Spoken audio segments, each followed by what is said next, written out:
And you can fill in on the And then it kind of depends on us and the other piece of it, violation. Yeah. Maybe like photos. Oh, really? Just like one older, wow.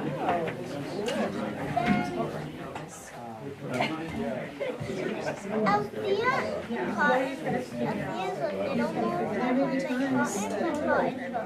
But not Billy, Billy's closer. As long as it's.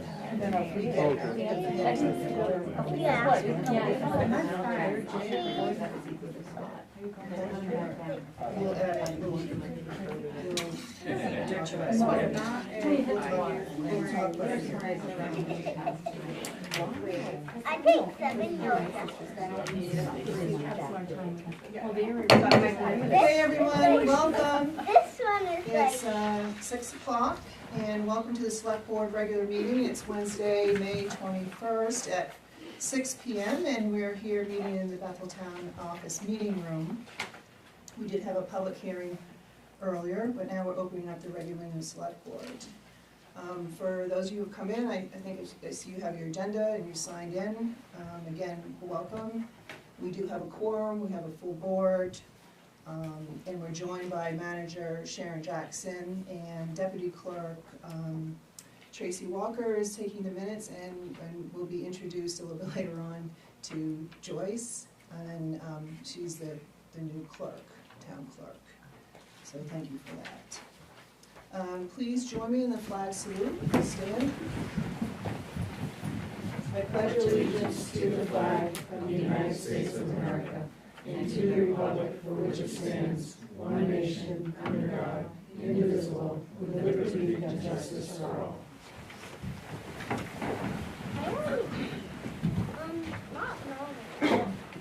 Okay, we're at adjustments to the agenda, and we do not have any adjustments to the agenda. Brings us to public comment. So is anybody in the audience that has a public comment for anything, or if you have one that's related to any of our agenda items, we'd love to hear from you. Yes. I just want to thank all of you for volunteering for this position, because it's not easy to do, and I truly appreciate it. Well, thank you. That's Dan Spieth from Bethel. Thank you. Yeah. Anybody else? Courtney? I wanted to give the board a brief description regarding one of the items on your draft warrant, if that's okay. I asked her to do that so that because she can't stay for the whole. Oh, you can't stay for the whole meeting, okay. Correct. All right, let me just see if there's anybody else that has any comments before we do that. Okay, hearing none, we'll kind of close that portion and welcome Courtney. Good evening. So on the warrant, there is an article, and I'm not exactly sure how it's worded on the warrant, regarding eliminating a sewer easement across Bill Myers' property on Vernon Street, as well as deeding them a small property across the street as well. So I just want to give a background on why that's on there. Article 5. Huh? Article 5. Thank you. And the attorney wrote it. Yeah. So Bill Myers' grandson came in interested in a building permit for the property behind their parcel, and it was discovered that there's a sewer easement that goes through the property where they wanted to put a driveway.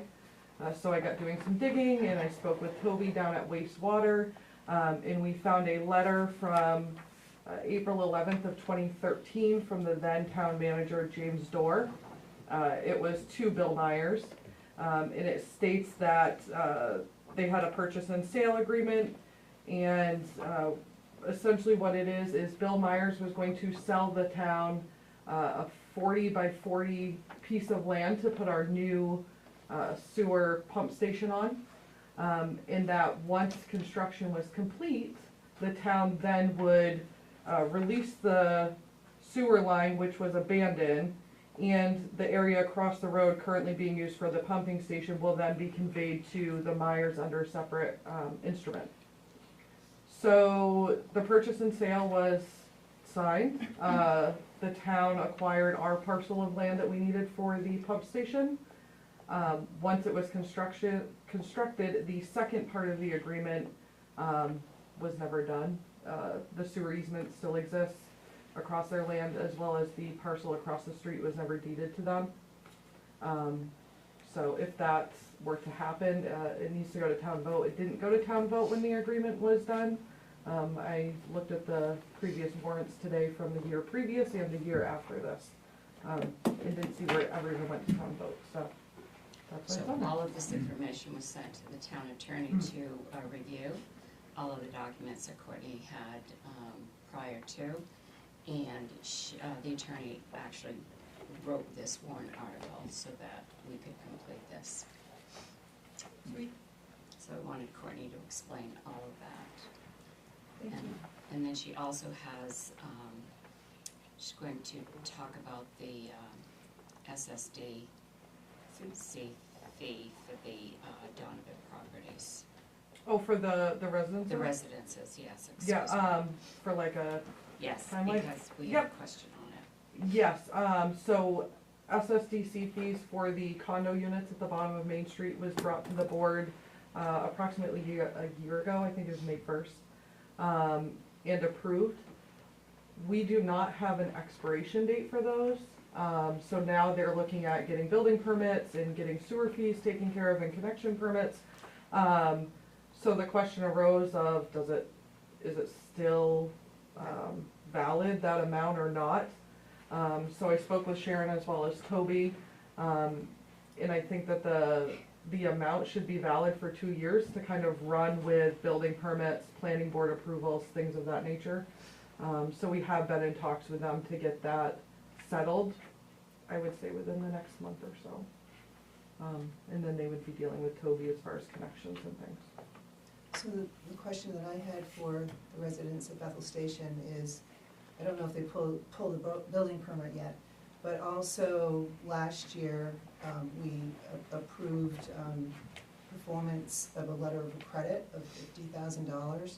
So have they presented that letter yet? No, and they're aware that I need that before Okay. I can sign off on the building permit. Yep, they've presented a very thick, large copy of plans that I'm currently reviewing, and sending them notes as I go, and I did inform them that we need that letter of credit too prior to me issuing their building permit.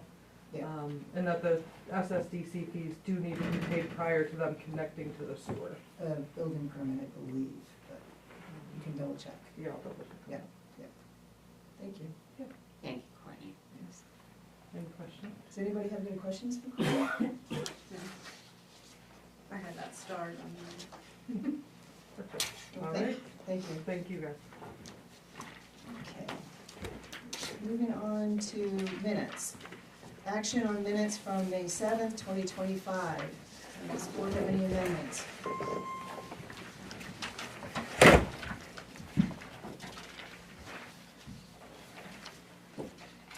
I had a couple. On page 3, 10D, if we could state what the vote results were. And that's the same on 10I. We could put what the vote results were.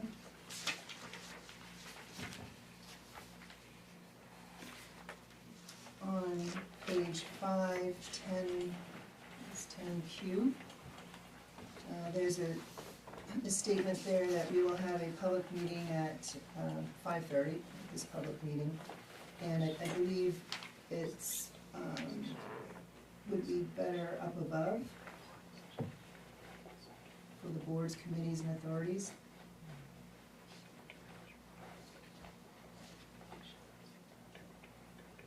And then on page 7, we had an executive session, but I don't recall what the reason was, so if we could cite whatever the reason was. We didn't have an executive session. No? I think it was 2 meetings. 2 meetings ago, I stand corrected, thank you.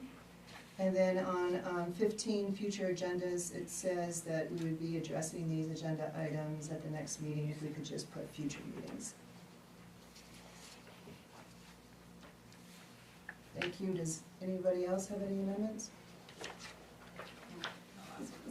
Okay, I take a motion? I'll make that motion. Second. Thank you. Any other questions, comments?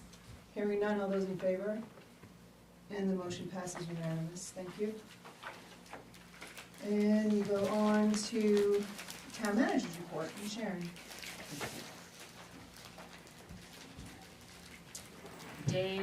Chief Dave Hanscom is here, he's in the front row. I would like to recognize him to everyone for my next statement. This week, Maine EMS is Maine EMS Week, and today, Adeline Koskela, pronounce it?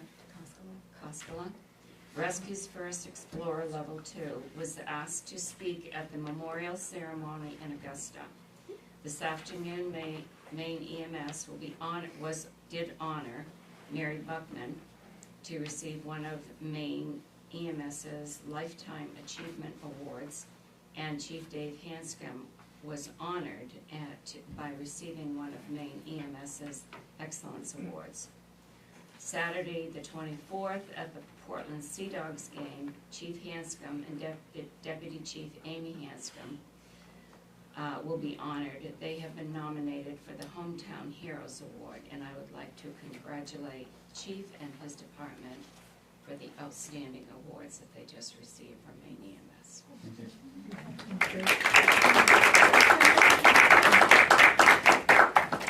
The next announcement I have is over in front of the window. You will see Tracy Walker, who is our deputy. It's been a long day. Deputy clerk, and next to her is Joyce Whittemore. Joyce has, I hired Joyce last week to be our new town clerk, and on the agenda tonight, the selectman will approve my appointment. Welcome. The Public Works Department crew received a huge thank you this week from Susan and John White for the cleanup work that they did to the Bartlett Cemetery. Susan will plant a geranium at the center stone because no one comes there to Memorial Day. I received an email from Amy Connell on behalf of the Mahoosic Kids Association and the Bethel Rotary, extending their thanks to the manager and the select board for supporting the slime run and the 5K run. Both were a success. I did give you a copy of the email she sent me. Sean White from Asphodel, I never pronounced that correctly either, Tree Service, came in today to tell me about their clearing tree project that they're going to have with CMP and the power lines to clear trees and limbs from the power lines. They have approximately 140 miles of lines to clean, and he said that they expect to be done by the end of the year. They also have work to do in Gilead and Greenwood. Yesterday I met with Minnie from CMP and Ken from Field Electric for the power upgrade that we will be having here. And what they determined was that right now there is three-phase power coming into the building. They didn't know why we had three-phase power. We do have 2 meters. 2 meters are for the town office, and we do have 2 power bills that we get. The third meter is for the space that we've been leasing to the citizen. And so what they're going to do is they're going to put 400, I put phase, but I think it's amps, in one box instead of 2. So we'll now have 1 meter box for the town office, and we will keep a separate one for the space in the back in case we decide to do something different there. And that work will be scheduled to be done at the end of the summer. I've given you all of the shift briefings from Major Dana Thompson from Oxford County Sheriff's Department from April 11th through May 1st. Included in your agenda packet is the Tri-Town Solid Waste Meeting agenda packet from our meeting of 5/14. So you have everything that they were given and that we all discussed at that meeting. Yesterday I spoke with Kelly Harriman from it's not Harriman, it's Harrington from Hanover. And they had their selectmen's meeting yesterday, and they've scheduled their special town meeting for June 17th. And that is so they can have an article to approve the interlocal agreement and to raise $7,500 to go toward the purchase of the scales. Newry, as I told you last week, at their town meeting, they approved $50,000 to go towards scales, and they did approve the interlocal agreement. And at their Tuesday select board meeting, they did approve the transfer station sticker and use policy. I included a copy of the auditor's fiscal year 2024 audit that we received last week. The audit was included in the town report that was sent to the printers last week. And one thing I wanted to point out for you that you will notice when you review it, last year with the fiscal 2023 audit, our undesignated fund balance was $4.9 million. It has increased another $600,000, so now it is at $5.5 million as of the fiscal year 24 audit. Closing dates that we have coming up will be Monday, May 26th, Memorial Day. The town office and highway department will be closed. And then we will close the front office on Tuesday, Election Day, on June 10th. So there will be no front office transactions. The rest of the staff will be in. I've given you a list of 4 ads that we will be having in the Citizen that comes out on 5/30, and it will be in the legal section of the Sun Journal. These 4 ads are all related to Election Day, Town Meeting Day, and closings. Today, Scott and I met with Jerry Amato, who is from Archie's. We met with Jerry and Miranda. This was to go over all of the schedule changes, the billing procedures. We exchanged all of the information we needed to exchange, and Jerry will work directly with Scott so that we have a smooth transition July 1st when we start the new contract for the tipping and hauling at the transfer station. I've given you the department head report for Scott for Public Works for April. And I've also given you the spreadsheet and breakdown of all of the FEMA expenses and reimbursements that we received from both federal and state from the December 2022 storm. So the total of the expenses that we submitted to FEMA, $207,616.21. We have received $190,354.59. That was based on what they covered. But in addition to that, $17,261.22 was not covered out of the covered amount. There was a portion that wasn't paid. So that is closed out now to the FEMA grants. I provided you with the email that I received from Heather today at Telstar and regarding the senior parade that will be held for the seniors on Monday, June 2nd. The parade will leave Telstar at 5:25 sharp and last approximately 30 to 45 minutes. They will march down Main Street to the Common, where they will be lined up on the Common as family, friends, and community drive by with decorated cars. This event first started taking place during COVID, when students were limited to the number of guests and had to be distanced. It has become a new treasured tradition over the last 5 years. The Oxford County Sheriff's Department has been notified, and EMS also were notified. Knowles Industrial Service has completed the repair work on the sand shed dome. I did go over there on 2 occasions while they were doing the work to see how they were progressing, and everything was coming along good both times I was there. The total job included the additional work that was needed, and the total that was ended up being paid is $233,470.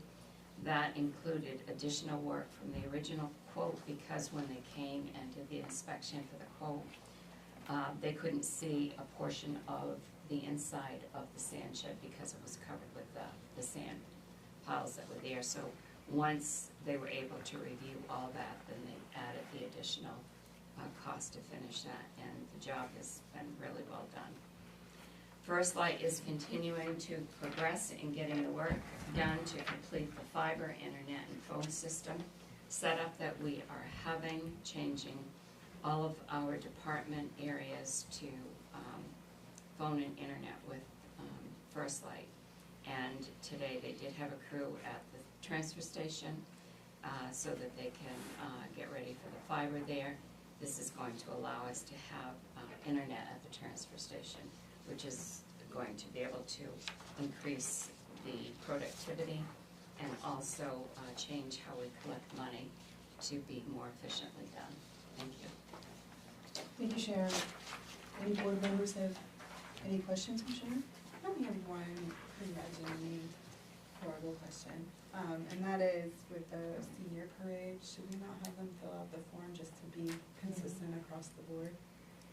So you can do that. I received a call at 9:50 No, this that's morning fine. telling me about that. I was asked about it last night. Yeah, This is the first I was aware of it. yeah. I didn't know what your procedure was with this. That is going to take place before the next select board meeting. Okay, for sure. I just think, yeah, we should probably have everyone do it. Yeah, because, and I was gonna say, like, having had MKA do that. Yeah, it was a lot It was of- so awesome, like, it was really well organized and safe, and, so I think, like, that really Yeah. paid off. Like, it was just really well done, so, Yeah, so I think, yes. I being think it's just being fair to be consistent. Consistent would be nice. Yeah, but an understanding that it's like a new procedure this year, so that we can give people allowances for not getting things in on time, but we should at least have them, at the very least, fill out the form and staple that letter right to it. I'll send her that information tomorrow, but Thank what do you. you want to do about approving it, because that's going to be taking place before the next. We can, Are they shutting the road down? no, it's a car No. parade, and they have a couple times in the past come, I mean, the superintendent's come to state what they're doing, but it's Sure. a car parade, and the seniors usually are in cap and gown, and they stand around the common, and then the cars can, toot and congratulate them Okay, as they go around. It sounds like there's at least a consensus from the board that you'd like to have that form at least filled out in the file for them, right? With the letter. but is it not a road closure then? It is not. It's not a road closure. Okay, And But that's it what the is form slow- is It does for. like slow everything down, like if you yeah, get what's the through, line, I'm not yeah. sure. It's, right, for awareness, Hmm. or maybe just put the letter in the file with the Mhm. road closures, and ask them if they could, in the future, just connect with the town office. What's your pleasure for having a vote? Do you wanna, you can, Like pre-allow it? right, based on the information that we have now, And yeah, that's all the information we need for the Right. form anyway, Yeah. so like, just for the sake of similar process for everybody. Maybe they just fill it out and Yeah. then we just rely on, like if Sharon thinks that everything looks great, we can. And she did say in her email that EMS and the sheriff's department participate in the parade with them. Yeah, no, she said all the things that we need to hear anyway, so I wouldn't hesitate to approve it if it was before. I just, so would you like to make a motion? yeah, I guess, I would make the motion that we approve the senior parade happening on Monday, June 2nd, from up Main Street to the Commons, starting at 5:25 p.m., given we fill out the appropriate form. Any other questions or comments on that? Okay, hearing none, all those in favor? And the motion passes unanimous. Thank you for that, Mary Sharon. Any other questions for Sharon on the manager's report? I just had one, trying to recall, did we have any insurance claims for the December 23 storm too, in addition to FEMA, or was it all FEMA? Some of this payout was from the insurance claim. Okay, A lot of it we thought would be paid out, excuse me, that the insurance would cover some of it. $3,500 of this was insurance payout. The rest was all state and federal. Insurance is so useful. great, thank you. Thanks. Any other questions? Thanks again, Sharon. We have a department head report. As Sharon shared with us, there is a written report from Public Works on your packet that's on the table. We're gonna move on to board and committee report. I believe we have none.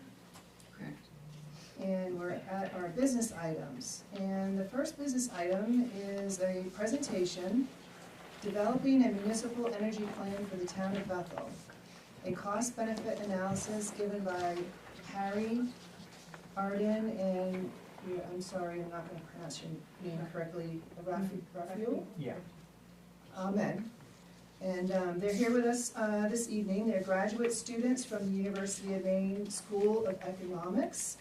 And they're going to give this little presentation on the work that they've been doing. So welcome you to the floor.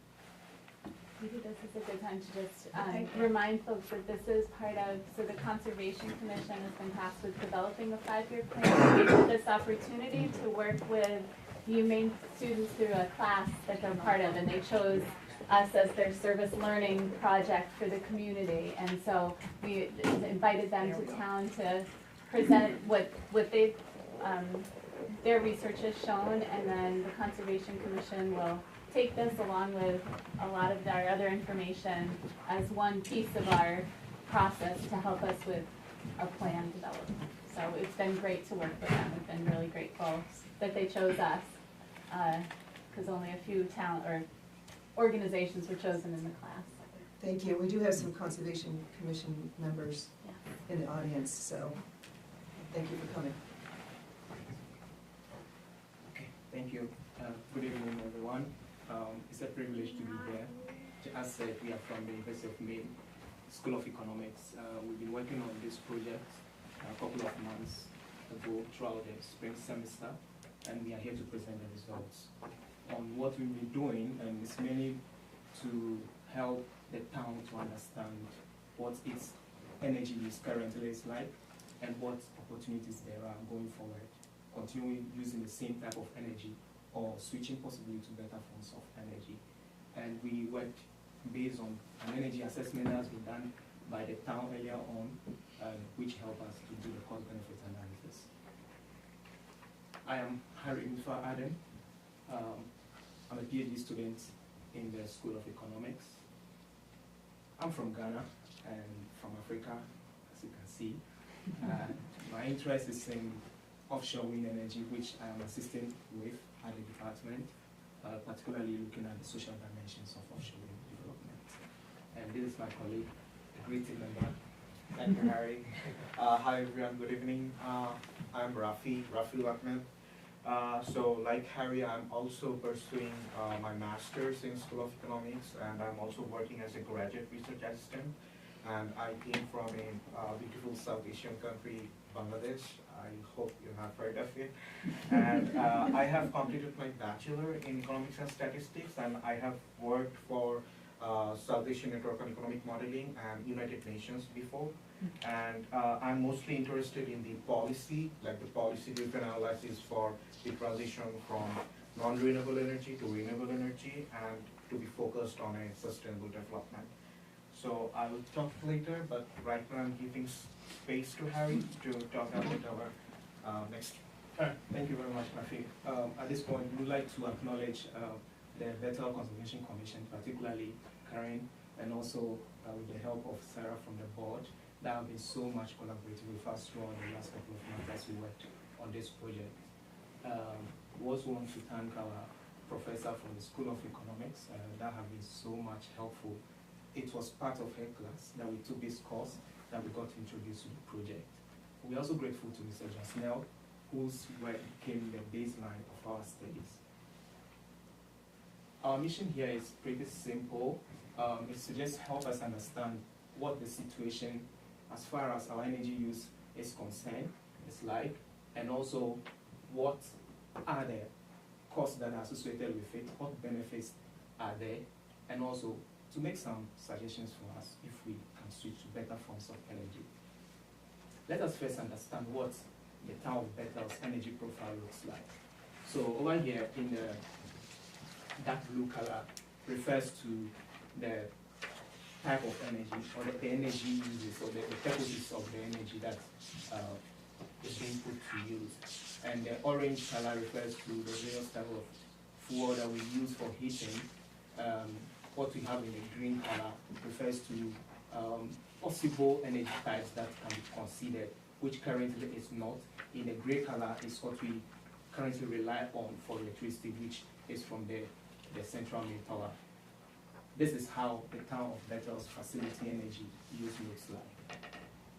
Now, it is very important to note that based on the town of Bethel's participation in the Community Resilience Program of the Governor's Office of Policy Innovation and the Future, they have also demonstrated a local effort of contributing to the state of Maine's clean energy goals, which is planned that by 2030, 80% of the energy used in the state should be renewable, and by 2040, 2050, 100% of it should be renewable.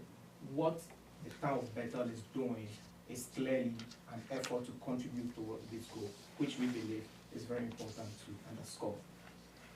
Now, our study basically is like this. We mentioned that we relied on the data from John Snell, and we went through also sourcing data from other secondary sources, which particularly we consulted Sarah, that helped us with town budget allocations and expenditure for the whole period. We look at fiscal year 2023, 2024, and 2025 projected allocations. Now we went on to also look at some market indicators that are important for analysis, and we conducted the cost effectiveness and benefit cost ratio, benefit cost analysis of Bethel's energy use. Now, my brother will continue from here. Thank you. So right now, I'd like to talk about the current energy infrastructure that Bethel has right now. So if you take a look at the circle, so the red circle indicates the amount of energy that goes for heating, and the blue bar is indicating the amount of energy that goes for electricity. So heating is clearly more than half of the energy that takes from the current energy system. And if I break down the heating system, so you see there are three things here: the heating oil in the red line, the propane in the yellow bar, and there is a gray line for the wood pellet. So these three contributes to the whole 57% that you see over there for the heating system. So as you can see, there are two main systems, the electricity and the heating. So we looked deep down to the this infrastructure and tried to find out how does it look like in terms of consumption and the budget. So first, we took the data of last three fiscal year 23 to fiscal year 25, as you can see here, and we took the 6 key facilities of the town of Bethel: the town office, the fire station, town garage, airport terminal, ambulance barn, and the treatment plant.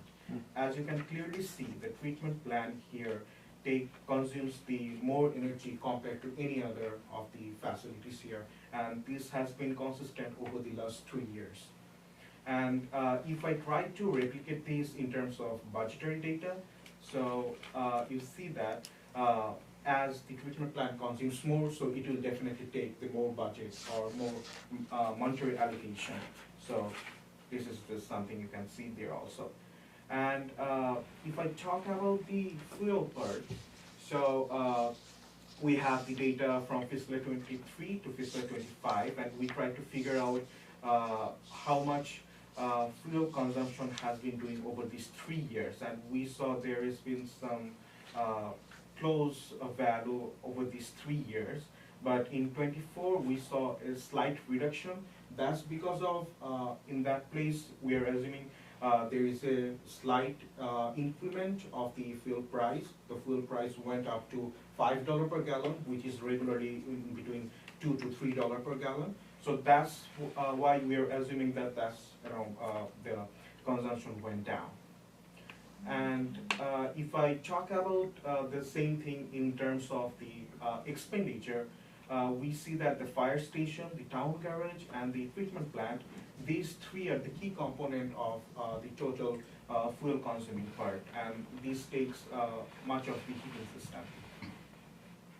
So one of the most important thing is the price volatility of these 2 important energy, the electricity and fuel. So if you see, I tried to compare here from fiscal year 15 to fiscal year 25, the last 10 years electricity price, and we came to see that it is not very steady.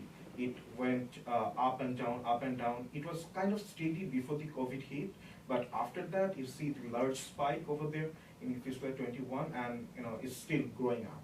And the same thing we saw for the fuel price as well.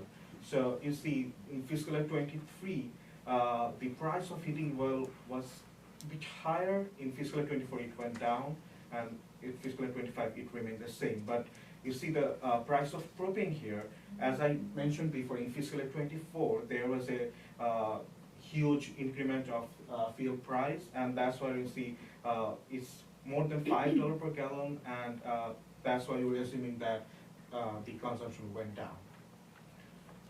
So Harry will continue from here. He will mostly focus on how Bethel's energy future will look like. Over to you, Harry. Yeah, thank you very much, Rafi. So having understood the expenditure of the town on various forms of energy in its facilities, we questioned how sustainable is this. We could see that a lot of expenses have been made over the years on various types of energy. Now, we want to understand the cost side of things and the benefit. This is a simple economic concept that tells us to compare how much you spend and also look at how much benefit you derive from whatever you spend on. Now, we did not only look at the direct monetary cost of things, we also considered the non-monetary, which in this case, we look at the social and environmental impact that are associated with using traditional forms of energy, which typically we know of the greenhouse gas emissions are associated with using fuel and also electricity that is not renewable. Now, we first set off by doing a cost effectiveness of energy use in the town facilities. Now, this is what we see. In terms of expenditure, we can see that over 30% is what the town's energy share in terms of facility expenditure every year looks like. So it means that the town spends so much in terms of energy, at least it's a significant amount, 30% of your total facility expenditure going into energy is something that we have to question or we have to be concerned about. Now, going on, we also see that when we compare how much each of these town facilities hold as a share in this annual expenditure that we are talking about, we will see the fire station having about or over 50% of that expenditure every year. Now let's look at the town garage, also over 75%. Now the waste treatment plant is also another significant consumer of the town's energy expenditure. Now the question is, how sustainable is this going forward? Now we needed to understand the sustainability of this going forward through what we call the time value of money. Now, going forward means that in the future, what we are doing, how much value would it give us if we bring that into today's terms, if we look at the value of that in present terms. Now, this is what we presented. We are looking at the expenditure of electricity on the town, in the various town facilities for the next 25 years. Now, this is about how much we spend on electricity. And when we adjusted for the social and environmental costs associated, I mentioned earlier on that social and environmental costs mean that whatever associated greenhouse gas emissions and what possible effect it will have on our health and so on is what we are imputed into the cost. So we could see that side by side, in the green line is the social and environmental cost, and in the red line is that of the monetary or the direct cost. Now that is for electricity. Let's look at that of fuel.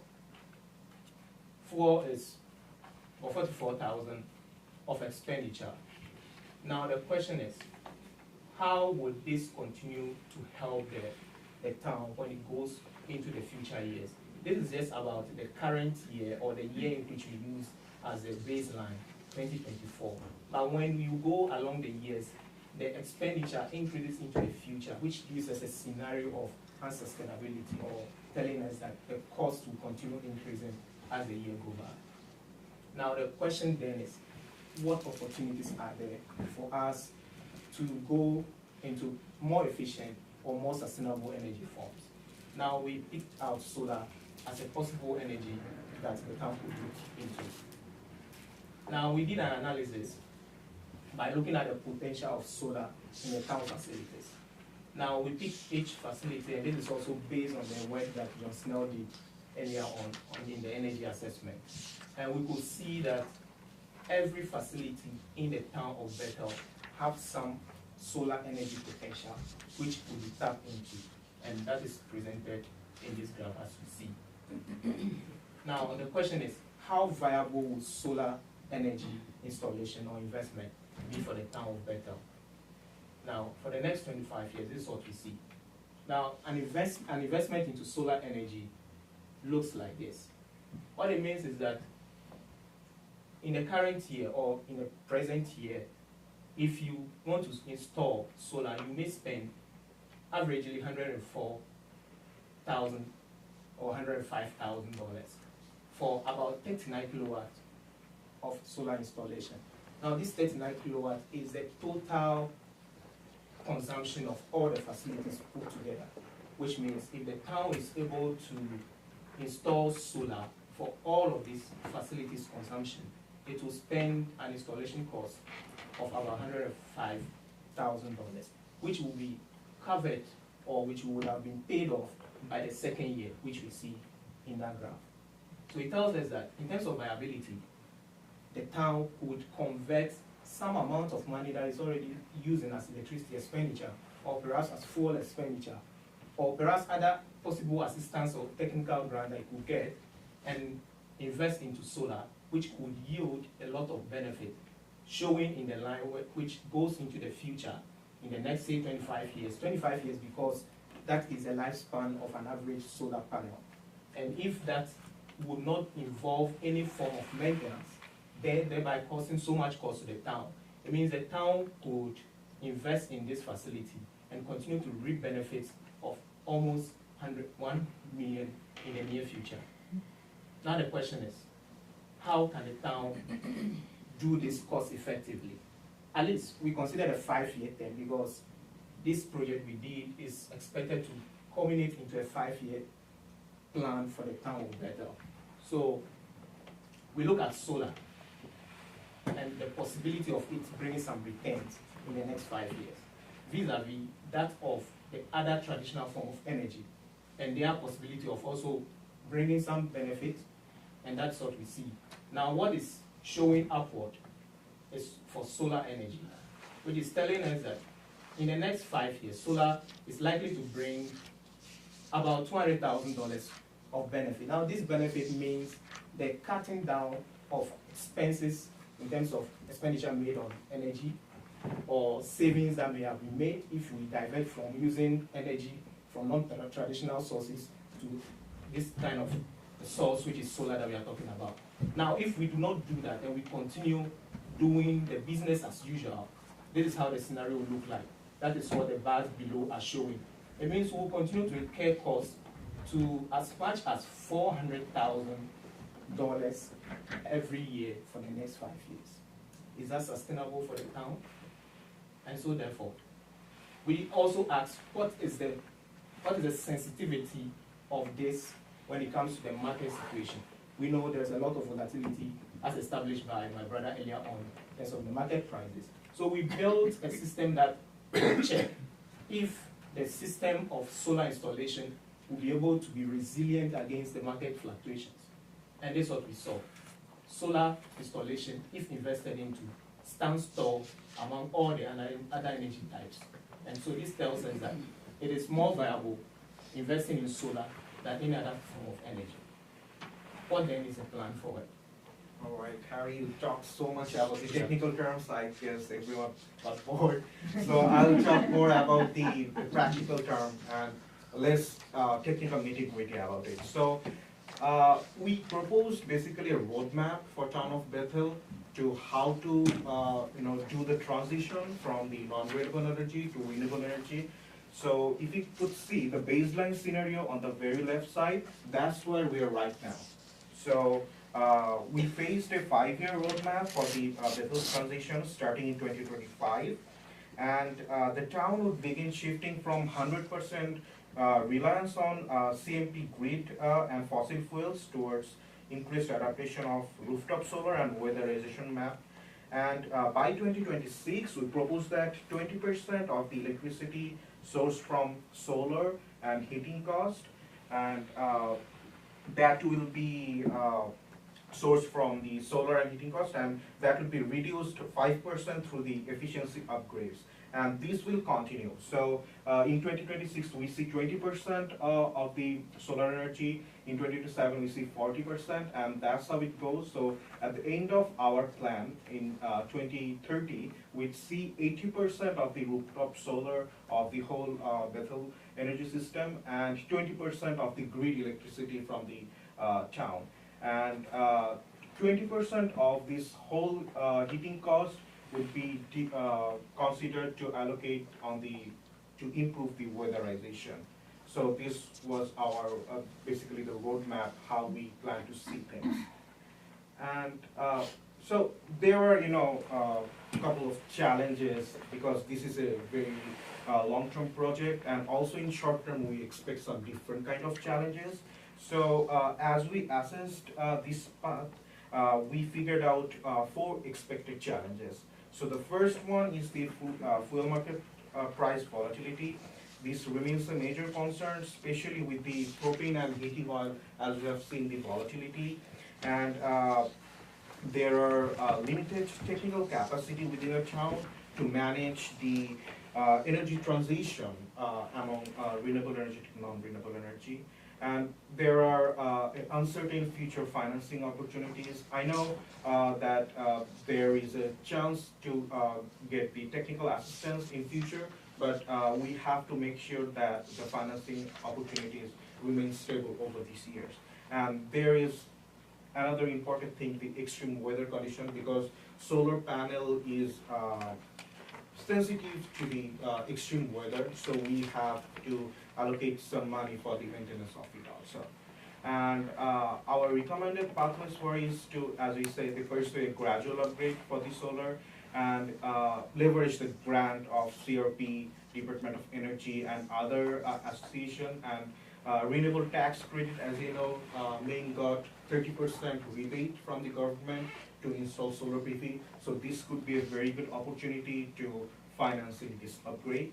And also enhancing the heating efficiency through the weatherization. We talked a lot about this in our report in the technical terms, so I believe when you see that you'll get this term. And also align the town energy code with the state and federal energy policy. So this is one of the initial part that needs to be done. And finally, build the internal capacity in terms of renewable energy and awareness to for the clean energy adaptation. So In the end, I would like to say one thing. I have worked different part of the world, and people are mostly skeptical about renewable energy due to in terms of their feasibility or sustainability. But one thing that makes sure in every place it came to a success, and in every place you are not just saving up your money in terms of electricity spending or fuel spending, you are also saving something for your environment, for your next generation. So that is the motto of our work, and with that note, I would like to thank everyone, and your questions and feedbacks are absolutely welcome. Thank you.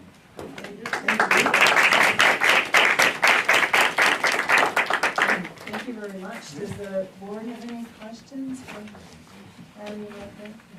I have a small question. With the, you isolated the airport terminal as a good choice for the rooftop, and I'm always looking for revenues with the airport.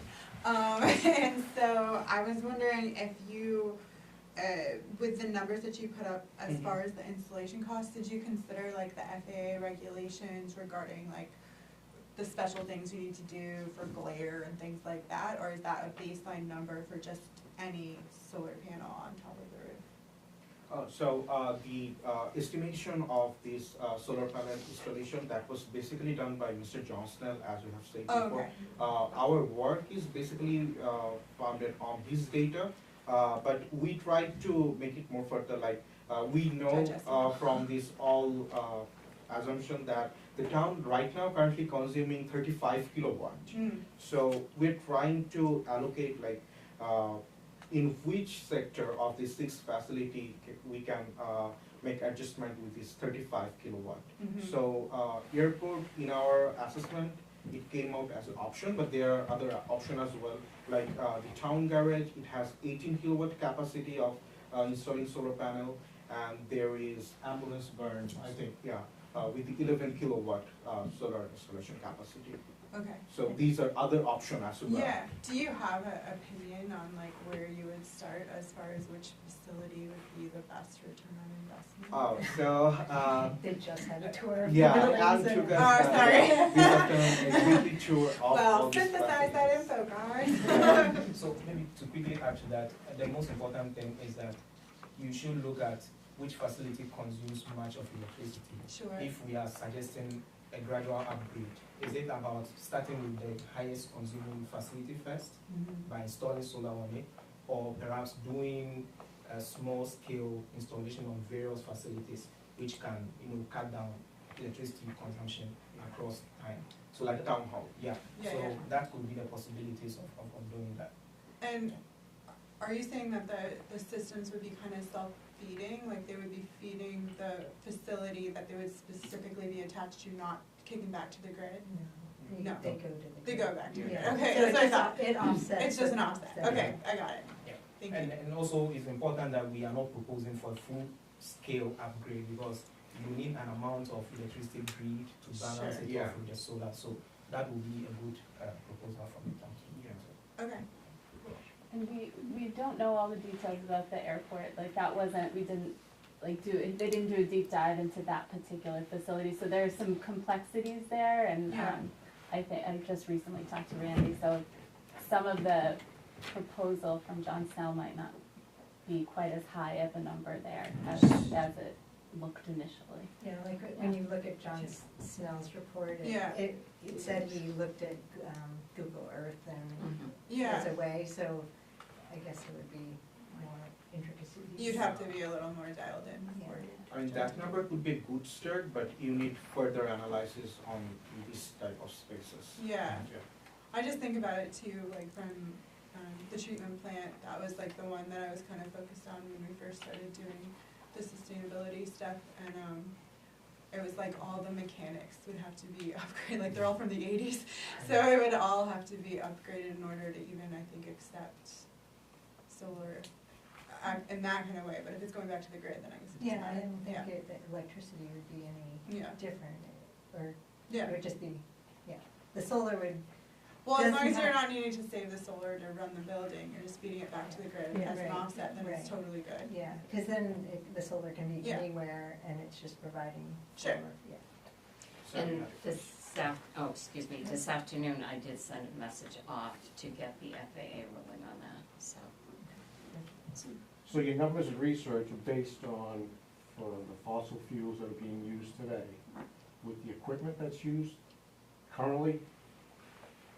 So has a comparison been done to upgrade the current equipment with more efficient equipment versus solar? Yes, so what we, in terms of the fossil fuels or the non-renewable energy, we considered the social and environmental costs based on the emission factors, so based on the Energy Information Administration of the Department of Energy assessment. So we considered how much we consume or the facilities used for, let's say, electricity and also for fuel. So how much in terms of GHGs emissions are associated with that. And we try to put value on it in terms of the monetary cost that could be associated with using more, because the state has a certain carbon credit that comes with doing more of greenhouse gas emissions. So we consider all those factors into estimating how much cost it will come with that. Then in terms of solar, solar is clean, so it means that the more solar you use, the more you are cutting down the GHGs emissions that are associated with, as it were, the non-renewable energy. So solar has a net of effects, or more or less like a savings to the town when it goes into that kind of energy. Versus increasing or changing the equipment to more efficient? Changing the equipment. Current equipment. Yeah. Yeah, so the thing is, the numbers that we have collected for our traditional electricity consumption is directly from the central main power, the CMP grid. And it's a kind of complicated situation. So if you want to improve or upgrade their equipment, so it's a long process. Rather than that, we could use a short-term process to install solar panel here, because this is leading us to more beneficiary result compared to upgrading the traditional electricity system. Maybe perhaps that also brings in the question about the appliances that are being used, how efficient, how energy efficient they are. Yeah. Exactly, So that's where I'm getting at. yeah. Exactly. So in the short term, while we are looking forward into the future, installing solar, we could upgrade into better Energy Star appliances. So that allows the town to cut down on energy expenditure while making way for more money to invest into solar in the future.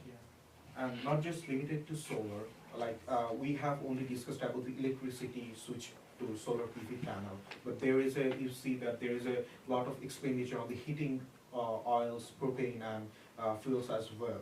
So this is not, we didn't get enough time or scope to research this, but biomass could be another thing that could replace the traditional heating oil or propane in this river. Which we have some in this building by now. I'm surprised you haven't heard it yet. And so wrapping up, Wade, did you have a Were those question? propane costs our actual propane costs, that $5 a gallon? They were We actually, had a they're hero not come anymore. in and save us. You paid $5 a gallon, They were paying Five more. They were It was paying. like and someone saved it? Great, I was gonna say, because we're, if you negotiate a contract, you're paying like $2.19. We did, Okay. and it's $1.99, I think. Yes. Yeah. We have a great price now. But yes, And that this was is the outrageous. reason, in fiscal year 25, the consumption of heating oil and the propane, it went up because of the reduction of the price. Right now it's around $2 to $3. Yeah. Well, wonderful, thank you so much. And I Sorry think for this. your information, the conservation committee, you're all gonna work with that, right? You have John Snell's, we have this, we have something else in the Oh, we works have, there too. and we have the, technical assistance. Yes, So we yeah. are can have another more thorough audit that may help with the, weatherization piece, because they're gonna do a blower door test and infrared. To work on the efficiency portion A of blower this. door. Yeah, Yeah. perfect, perfect. We got it for the town hall and, The garage. and the garage. Oof. Okay,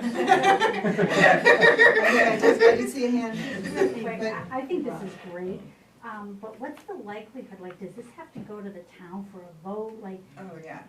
right, right, so, I mean, do you think you got enough momentum to actually kind of make this happen, like, I mean? I mean, it's, if you can make an argument that it's Yeah. gonna Yeah, cost, yeah. save the town money. It's the beginning of percolating. Our conservation committee is taking the lead, and there's 1, 2, 3, 4, 6, 7, we got 4 members here.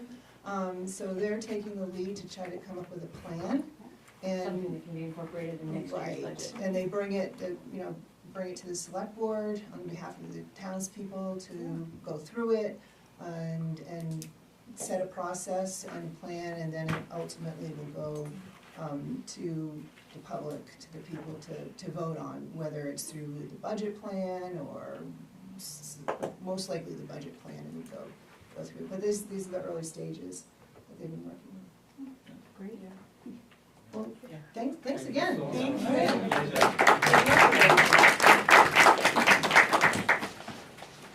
We're gonna seek out early to do things again. Thank you. Thanks for your work. Thank you.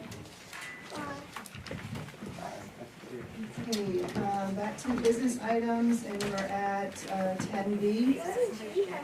Discussion and action to add code change to Chapter 5 Administration, Section 5-55, regarding the Budget Committee to the annual town meeting warrant on June 11th. And this was the public hearing that we had at 5:30. In your packet has the wording. We're looking to amend the code from a 12-member budget committee board to 9 members. I'll make a motion to add the code change to Chapter 5 Administration, Section 5-55, Budget Committee to the June 11th annual town meeting warrant. Second. Any other questions or comments on this? Hearing none, all those in favor? And the motion passes unanimous. And this brings us to 10C, Bingham Forest Committee recommendation to extend the DGD logging contract. And we have Bingham Forest Committee member Peter Southern here with us, as well as Sharon, and we have that agreement in your packet. I'll turn it over to you guys. So there's been a logging contract in place at the Bingham Forest for the past 3 years with EGD logging. And we were asked last summer, and we didn't approve it at that time, whether we could allow summer logging, because almost all the logging that's been done there has been done in the winter. We looked at that and said, well, that would probably be fine. The forester, Ned Telling, said, yeah, there's still timber in that original logging contract area that they just haven't had time to get to. So in terms of, the trees are there, the potential for logging is there. One of the advantages that we saw was that by having the logging company come in and log in the summer, they would see the road in the summer and could bring it up to an appropriate summer level because they rely a lot on frozen and in winter to drive trucks on this road, but it would be great if they could bring it up to summer standard. And that would be a much more useful recreational and access piece for that property. It also straight out just brings in income for the Bingham Forest to continue trail building and other activities that are going on there. So I've spoken to everyone on the Bingham Forest Committee, and the only real concern that is, and I think we've addressed it, is that the way the Bingham Forest is being logged is that they get access to the community forest, which is owned by Inland Woods and Trails. And there's an agreement in place for that, an easement in place for that. But the problem is, or the potential is that having logging truck coming down that road in the summer is more problematic because there's more people on that road in the summer. And I think Inland Woods and Trails has specified no logging trucks on weekends. Yeah. This is Ed Easter. He's with Inland Woods and Trails. Hi. So that was sort of one of the concerns. The other concern was, making sure that any trail crossings that cross the logging road are marked well, so that bikers and hikers coming across that know where to look up when they get to that dirt road. Those were the two big concerns from the committee and from Inland Woods and Trails. But I think we've got that. I don't know if that's in your packet. Inland Woods and Trails sent a letter about stipulations for summer logging and use of that road. So where's the access then? Is that on Daisy It's Bryant or is through that? the Lock Mountain Road. So you go in on Daisy Bryant Road, Yeah, take your first right, and that whole road that's what Inland Woods and Trails owns, is the road. sure. Once you turn right off of. Winter off Daisy Bryant. So did we tell the people would be passing on Daisy Bryant that logging trucks will be going up there? Since it's a Yeah, it's only that little. It's I only know, that it's just very those first two little houses, section. but we've done it before. Yeah, that's a good. Yeah. Inland Woods and Trails improved that section of the road to 22 feet wide. Yeah, So our organization didn't have any concern for the Daisy Bryant section, but the Lot Mountain Road section. sure. I understand Lock Mountain. I mean, whatever you wanna do with your road is your business. Yeah, I mean, Yeah. it would probably be good to, I guess, send a letter out to the residents on Daisy Bryant Road that there might be some logging I activity. would highly recommend that. Is that the same that you use for the winter logging? Yes, It's the same, so, same road, you're used to it, but not in the summertime. correct. I think at this point, there's a little bad blood that you might just wanna not, embolden. Right. It's just a few houses, right? Yeah, it's just a few houses, but, yeah, well, it's a few houses that they'll be going by, but, they all take care of the road, right? Like, they pay for the No, road. not Not that far down? Inland Woods and Trails maintains the section of Daisy Bryant from Lock Mountain Road to North Road. Oh, okay. They don't participate. Oh, okay. I thought it was different. Yeah. no. And then from there in, I mean, the Daisy Bryant Road after that intersection is, I don't know, we don't know who takes care of it. Well, all of them do, Yeah, together. private, as friends. Yeah, yeah. because I know there was, not that that had anything to do with Bingham or Inland Trails, but there was someone who came through to, I think, cut up, and it was like a big to-do this past winter. Yeah, when the community forest first opened Yeah. in 2019, there were, control signs weren't in place yet, Sure, yeah. okay, cool. And you're happy with this company? Yeah, Specifically? they've been slow and steady, but they've given us a pretty good bid on Okay. the wood prices are pretty good, and the price they originally bid to build the road was, they were being funded by someone to Okay. help build that road, so we got a pretty good deal on bridges and things like that, but it could use some more work. Okay, sweet. Yeah. So they, because usually prefer to do winter logging, not summer logging. So is this in part because they weren't able to finish, they had to cut short their Right. winter, and so this will basically finish up that project? Hopefully, and, it may well, and I'll say this right out, it may well be that the logging company comes back to us in a week and says, no, we're not gonna do summer. Yeah, You know what I mean? We're just getting this in place so that if they say, oh yeah, we do wanna do summer, all of our stuff is covered, but, they have not said, they give us the tentative yes, but they were waiting to hear from the mill. yeah. Mhm. Because the project for you guys in the winter got bumped because they had to go somewhere else, correct? Right. Yeah, yeah. They didn't finish, but this has been a 3-year project that should have taken 2. Yeah, Or, we've extended that this was my contract a few times, which has been fine, but it's just been a slower process than we thought. Well, if you're happy with it and the Bingham Forest Committee's happy with it, then. Is there liability involved with the trucks? Is that part of the equation here? That's part of the concern on Lock Mountain Road for the public use, and, so we've designated spots for additional signage. The organization and Who's Trails. taking on the liability? The logging company. I mean, the logging company has to be insured to run a logging company. Right? Yeah, the basic, it's, Makes sense. there's always public use on the logging roads, so this would just, See, it doesn't make sense to me. That's one thing. When you're introducing a liability, having these logging trucks back and forth, I put the liability on not the logging trucks, but the people walking.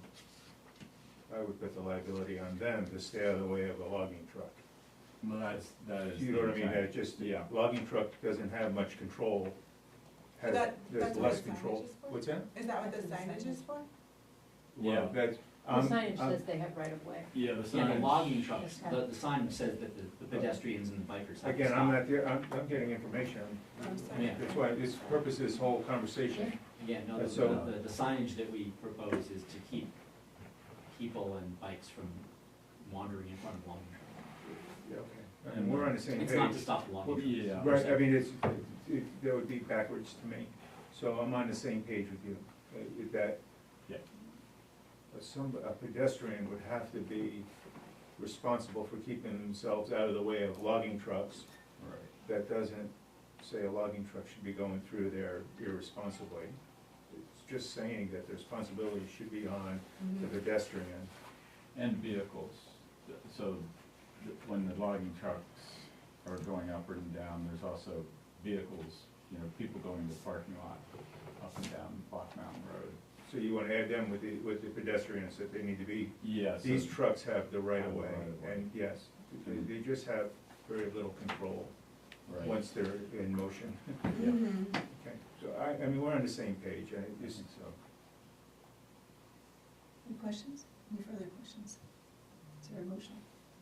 Oh, Wade has a question? It's a comment, and I'm not sure if it's appropriate, but if you have a second, it is worth noting, just with the entities represented here, that in September, there's gonna be a deadline for the main, access to the main trails bond. And so, as you know, we approved $30 million for the state to invest in the recreation economy, which means that over the next 4 years, $7.5 million will be dedicated to municipalities and nonprofit organizations across the state to invest in trails. And so I know personally, on behalf of the MICA Project Fund, we want to apply for $250,000, which is the max grant to build a bike park. Inland Woods and Trails, I'm sure, is going to apply for that money to expand our biking network. But if there is an issue here with the relationship between the Bingham Forest and the community forest, it might also be an opportunity for the municipality to apply for these funds and help build out some of that infrastructure there. Right, because each entity can only apply for $250,000, so that's a good point. You should And I'd be probably- happy to continue that conversation and, you know, with the town. But that's a road that I will be going down, and so I'm happy to gather more information. Yeah, maybe you can go to the next, when is the Bingham Forest Committee meet again? Whenever we feel like we need to meet. No, we always let you guys know well ahead of time. If you can But we let us- don't meet like every third Thursday of the month. And that's fine, but it is an open meeting, so if you can at least No, let we us do, we always know. send out, I always send a message to Sharon And that, if we can get it posted on our calendar, Yeah. so that would be very helpful. And just as a relationship also, so there's community forest, you know, it goes through community forest, go to Bingham Forest. Bingham Forest, we do have a manager for recreation, and it's an agreement, and we work with Inland Woods and Trails as they're our manager for the recreation. So there is communications that happen, and they work on our behalf and for the kind of the master plan of the whole trails. And that's a so. great point about who can apply and for how much per year.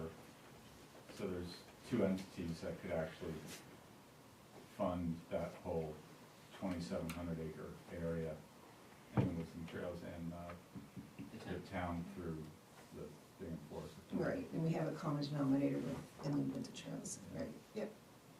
Well, great information, so, back to the agreement.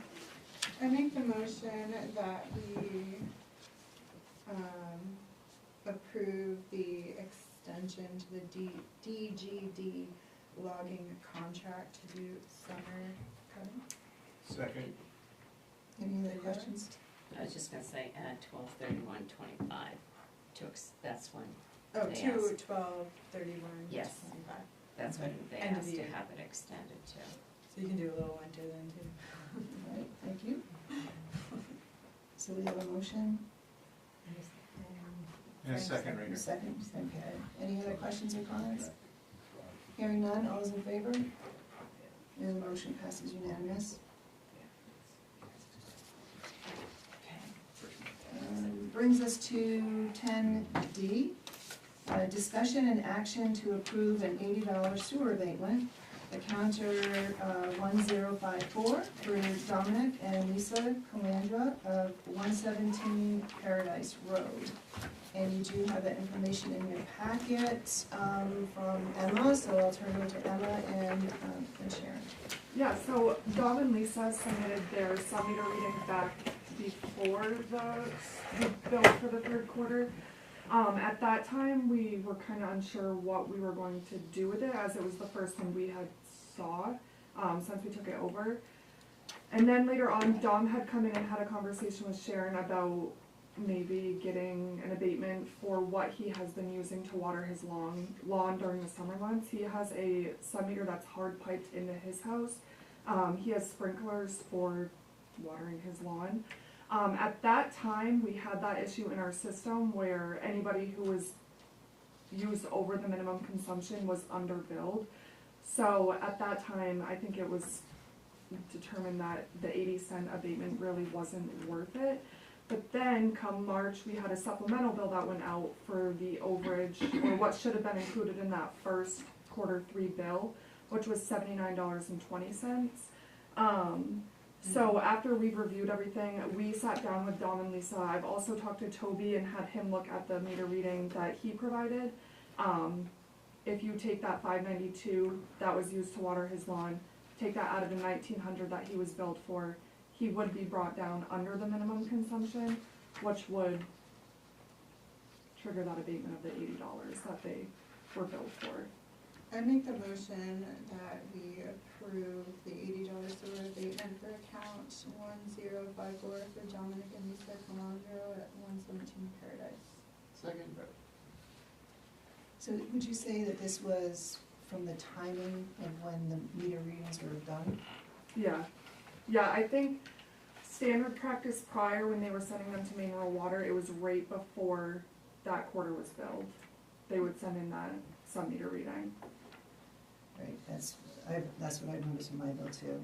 Yeah, if they take it earlier, like 2 weeks earlier, there is a potential that one quarter could be under and the other one be over. So I understand that. And this is Dom and Lisa's. Thanks for coming. Thank you. Any other questions, comments? Hearing none, all those in favor? And the motion passes unanimous. And thanks for staying all the way through. Yeah.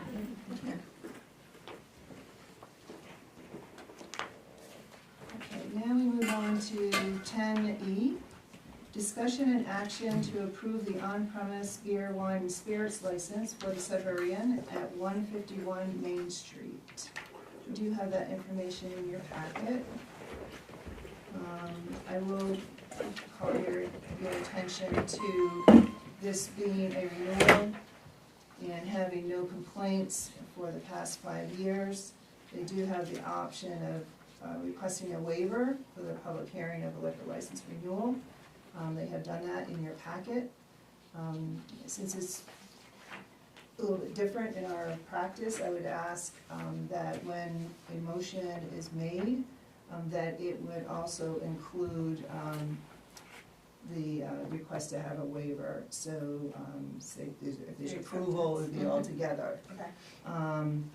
So since it is a little bit different, the staff has, Sharon, they've reached out to the sheriff's office, and there have been no complaints, and I'm assuming Courtney would bring it to our attention if there were any complaints as well, and I don't know if you all have heard anything on it. So that's where we stand on this, and we're ready to discuss and take action. I would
Can I just ask, has anyone, put together a site plan application?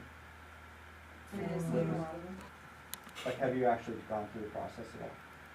Of a site plan? I just, you know, I sat in on some of the Aroma Joe's meetings, This is like, what's- and it was just, it became very clear that people that were making a decision on the planning board had not actually gone through the process, and it is very challenging to understand what applies to you and what doesn't. And so I've had this, you know, very open conversation with Courtney about trying to create some type of taxonomy so that you say, you know, I am trying to do this. Like when you look at the site plan, there's not even really a differentiation, like, you don't know what applies to you if you're doing a residential project or a commercial project. You know, and so it's like right off the bat, you know, those are two different directions So that you should go. residential doesn't go to site plan. Well, I think what he's saying is historical district, right? It If just you're doing like a historical any district, any ways to guide how you're supposed to go, and then, you know, because like, when you're reading through that document, there's a lot of information about subdivisions, and then embedded in that is information that you Yeah. have to fill out. It's all So- together, It is yeah. so hard to navigate. So I would, again, Well, that's what he's Right, saying, that's what right. he's saying, like, have a specific, like, if you're doing a subdivision thing, boom, there's your subdivision thing. If you're doing a commercial business, boom, there's your commercial business. So- And this has come up at multiple town meetings, and I don't even come to that many town meetings, and So I've I heard guess- this more than once. just to bring it back again, to maybe perhaps get an action item out of it, Yeah. maybe we could put this as a, I'm not sure where else to put it, but as a agenda item for a future select board meeting, to help the planning board out, because I think there is a lot of misinformation out there. I think there's education that needs to be done, not just with the public, but internally as well. So first of all, a resident doesn't go to site plan. It's only for commercial. As soon as you turn a dollar, you have to have that site plan approval. So that's the first piece of it. And I think, But you have to get a building permit.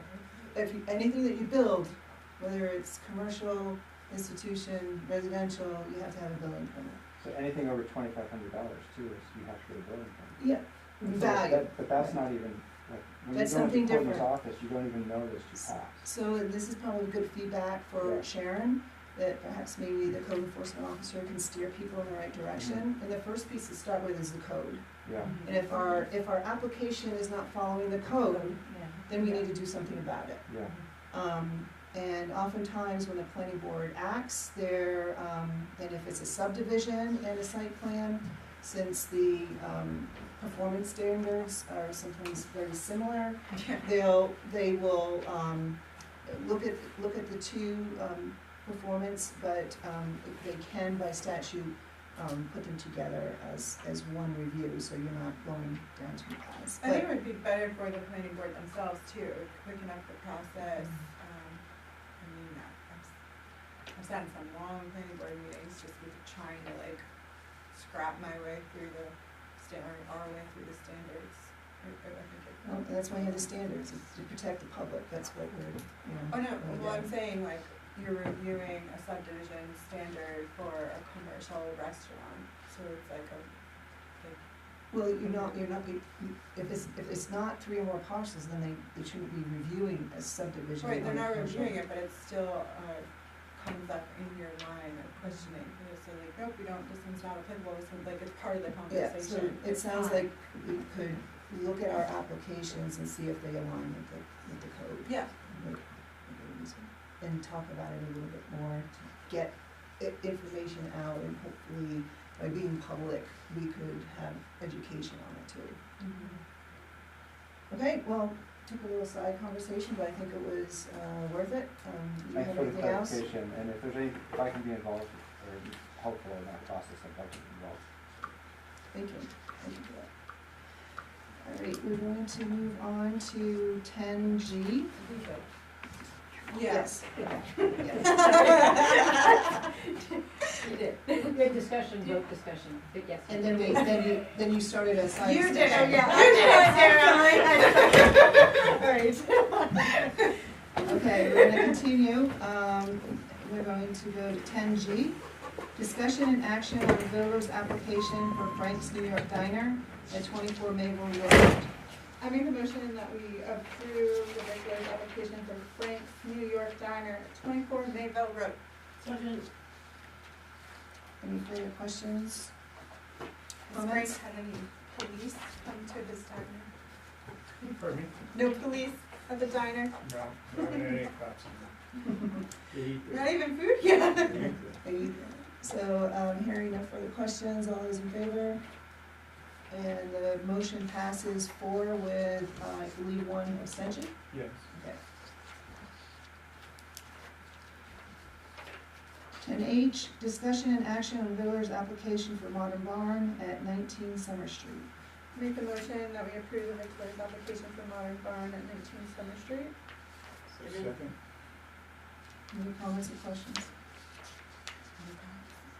Hearing none, all those in favor? Motion passes unanimous. We're on to 10I, discussion and action on Villar's application for Bethel Sugar Shack at 156 West Bethel Road. Make the motion that we approve the victor's application for Bethel Sugar Shack at 156 West Bethel Road. Any further questions or comments? Hearing none, all those in favor? And the motion passes unanimous. Brings us to 10J. Discussion and action to sign the warrant and notice of election calling Main School Administrative District Number 44 Budget Validation Referendum. We do have that information in the packet, and I'll just turn it over to Sharon, I guess, but you think we could do both 10J and K at the same time? Yes.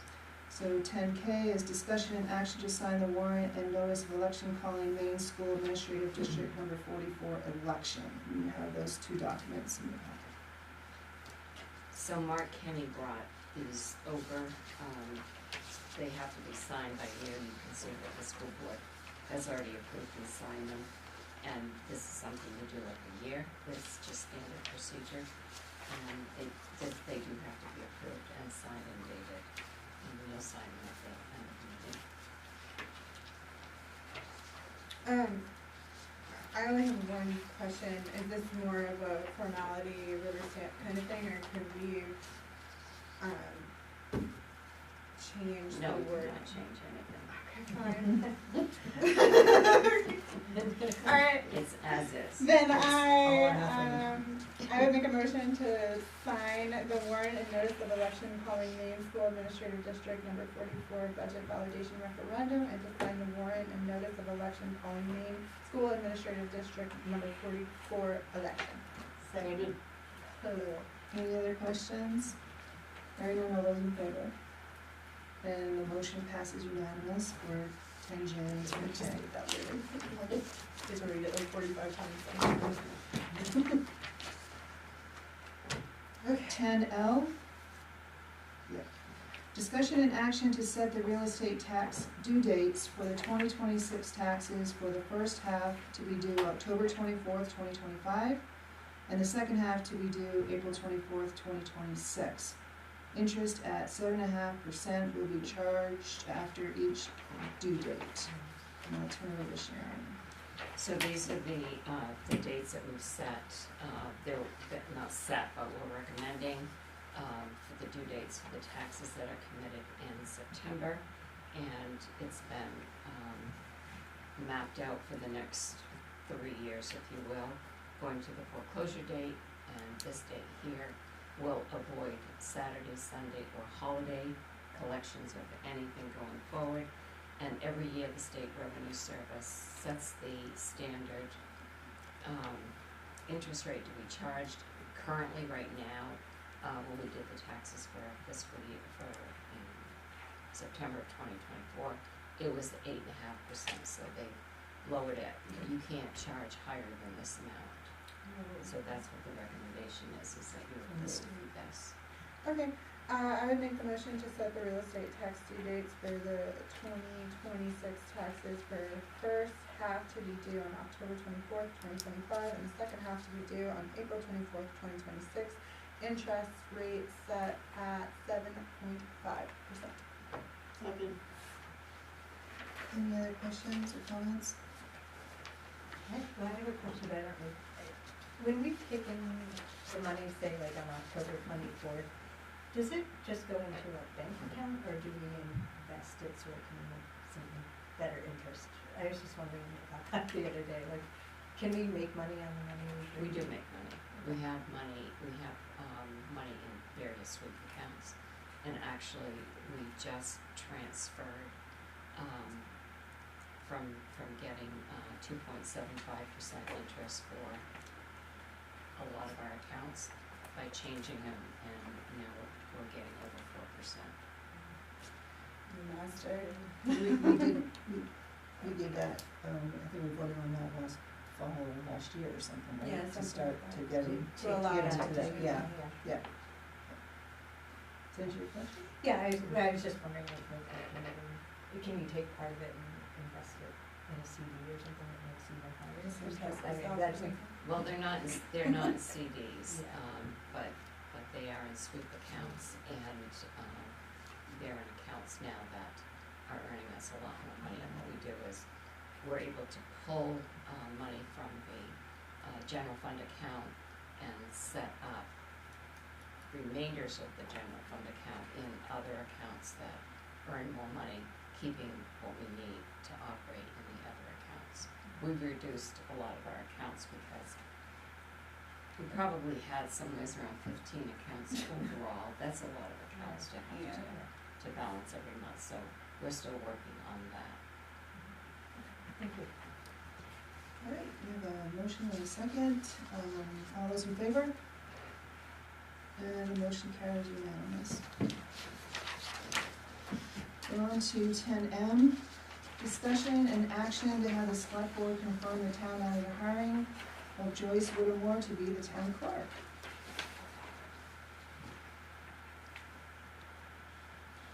Sorry. I would make a motion to confirm the town manager hiring of Joyce Whittemore to be the town clerk. Second. Any questions or comments? Hearing none, all those in favor? And the motion passes unanimous. Welcome, Joyce. Yeah, welcome. 10N, Spirit of America recognition discussion. I think in your packet, we actually have some names put forward. My concern is that maybe Mary Vaughn has gotten it before. No, I don't know. I don't either. I don't know. How I was far back thinking she does did, this but I go? don't know. How far back does this go? I Do think you she know did. how long you've been doing this? The Spirit of America Award? Yeah. Christmas. Yeah. No, I think she We've been has. doing it for I think. at least back to 2019 or so. So I did send, Bruce Flaherty an email last year, and he gave me names from 2022 as being the last one. I was going to, call him today, but I just never got.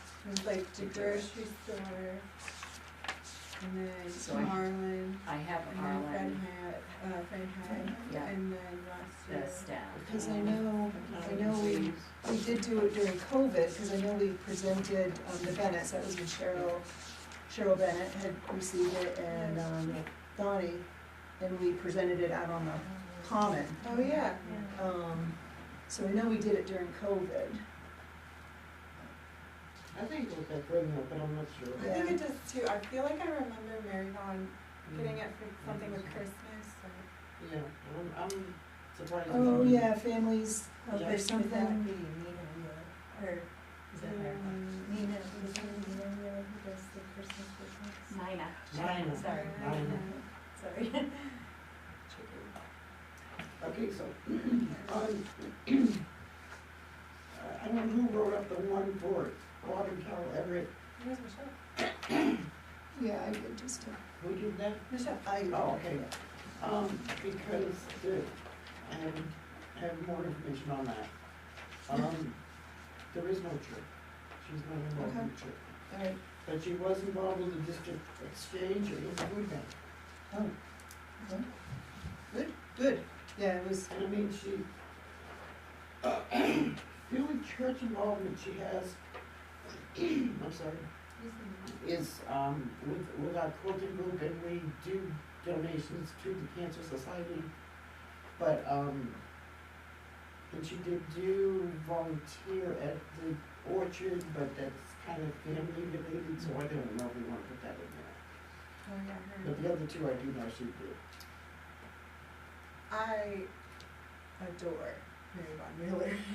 I love her so much, and I think she's amazing.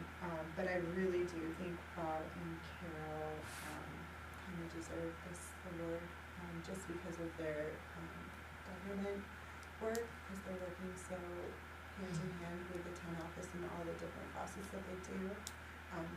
Because he's a veteran, and I don't know. I think they're a really perfect choice for this one. But I love Mary Von Mueller. Any thoughts? It looks like it only goes back to 2021 on the national website. What does that one say, 2021? You'd have to, it's like very small at every single town, but Oh. it says that's the years, it stops at 2021 Okay. on the website. And I have the 22 from Bruce. Maybe we should start keeping a list. Yeah. There's a lot of really impressive people, and they don't stop being impressive after we give them awards. Maybe we should probably like a talk that has. Yeah, like a spirit little of- spirit of- something. A little something, something. This is part of a national organization, Spirit of America is a national organization, right? Yes. Yes. And actually, that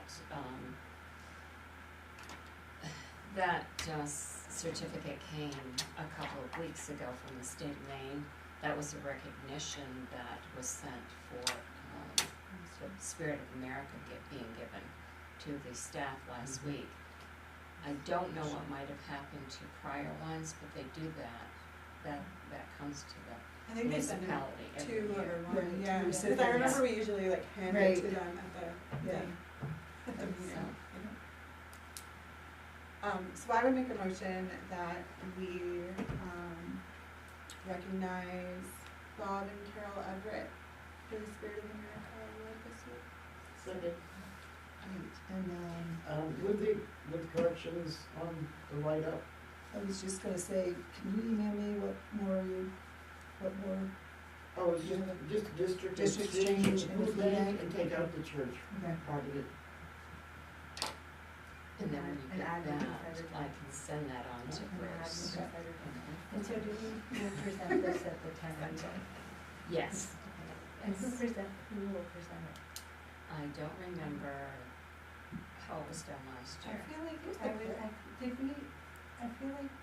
I don't know, I have a memory of not really like saying much, but just presenting it, and I feel like we like should be something like this. I think it's because it's in, like, it's either at the beginning or it's during the break, so it feels a little disjointed, but I'm pretty sure it was the clerk. I think Michelle's thinking. Yeah, I think it was too. Yeah, that's why, I like, think- before we yeah. started the business, cause I think we wanted to separate the Right. business Yes. from the fun stuff. And we could definitely, right, I would think that we Yeah. could read something, cause I didn't know if, I thought that a write-up had to be done to be sent in, and I didn't know if it got put in on the certificate or not. We could probably read that there. Is that, So when you send me this write-up, I'll send that to Okay. Bruce, and then that is what can be read. okay, And I'll ask him to tell me what the next steps are for all of this, okay, and when our town meeting is. okay. Does that work for you? So we have a motion and a second, all those in favor? And the motion carries. Thank you, Michelle. Thank you, guys. Thanks to Bob and Yes.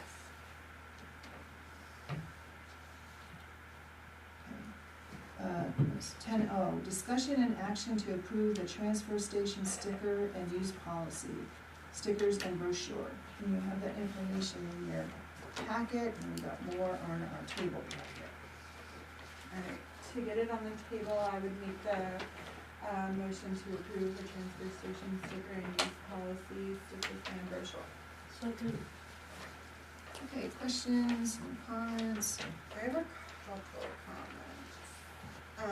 On the first page, where you can, where it's saying the forms approved with residents, I didn't know if the voter rolls could work as well, since that's in the voter rolls.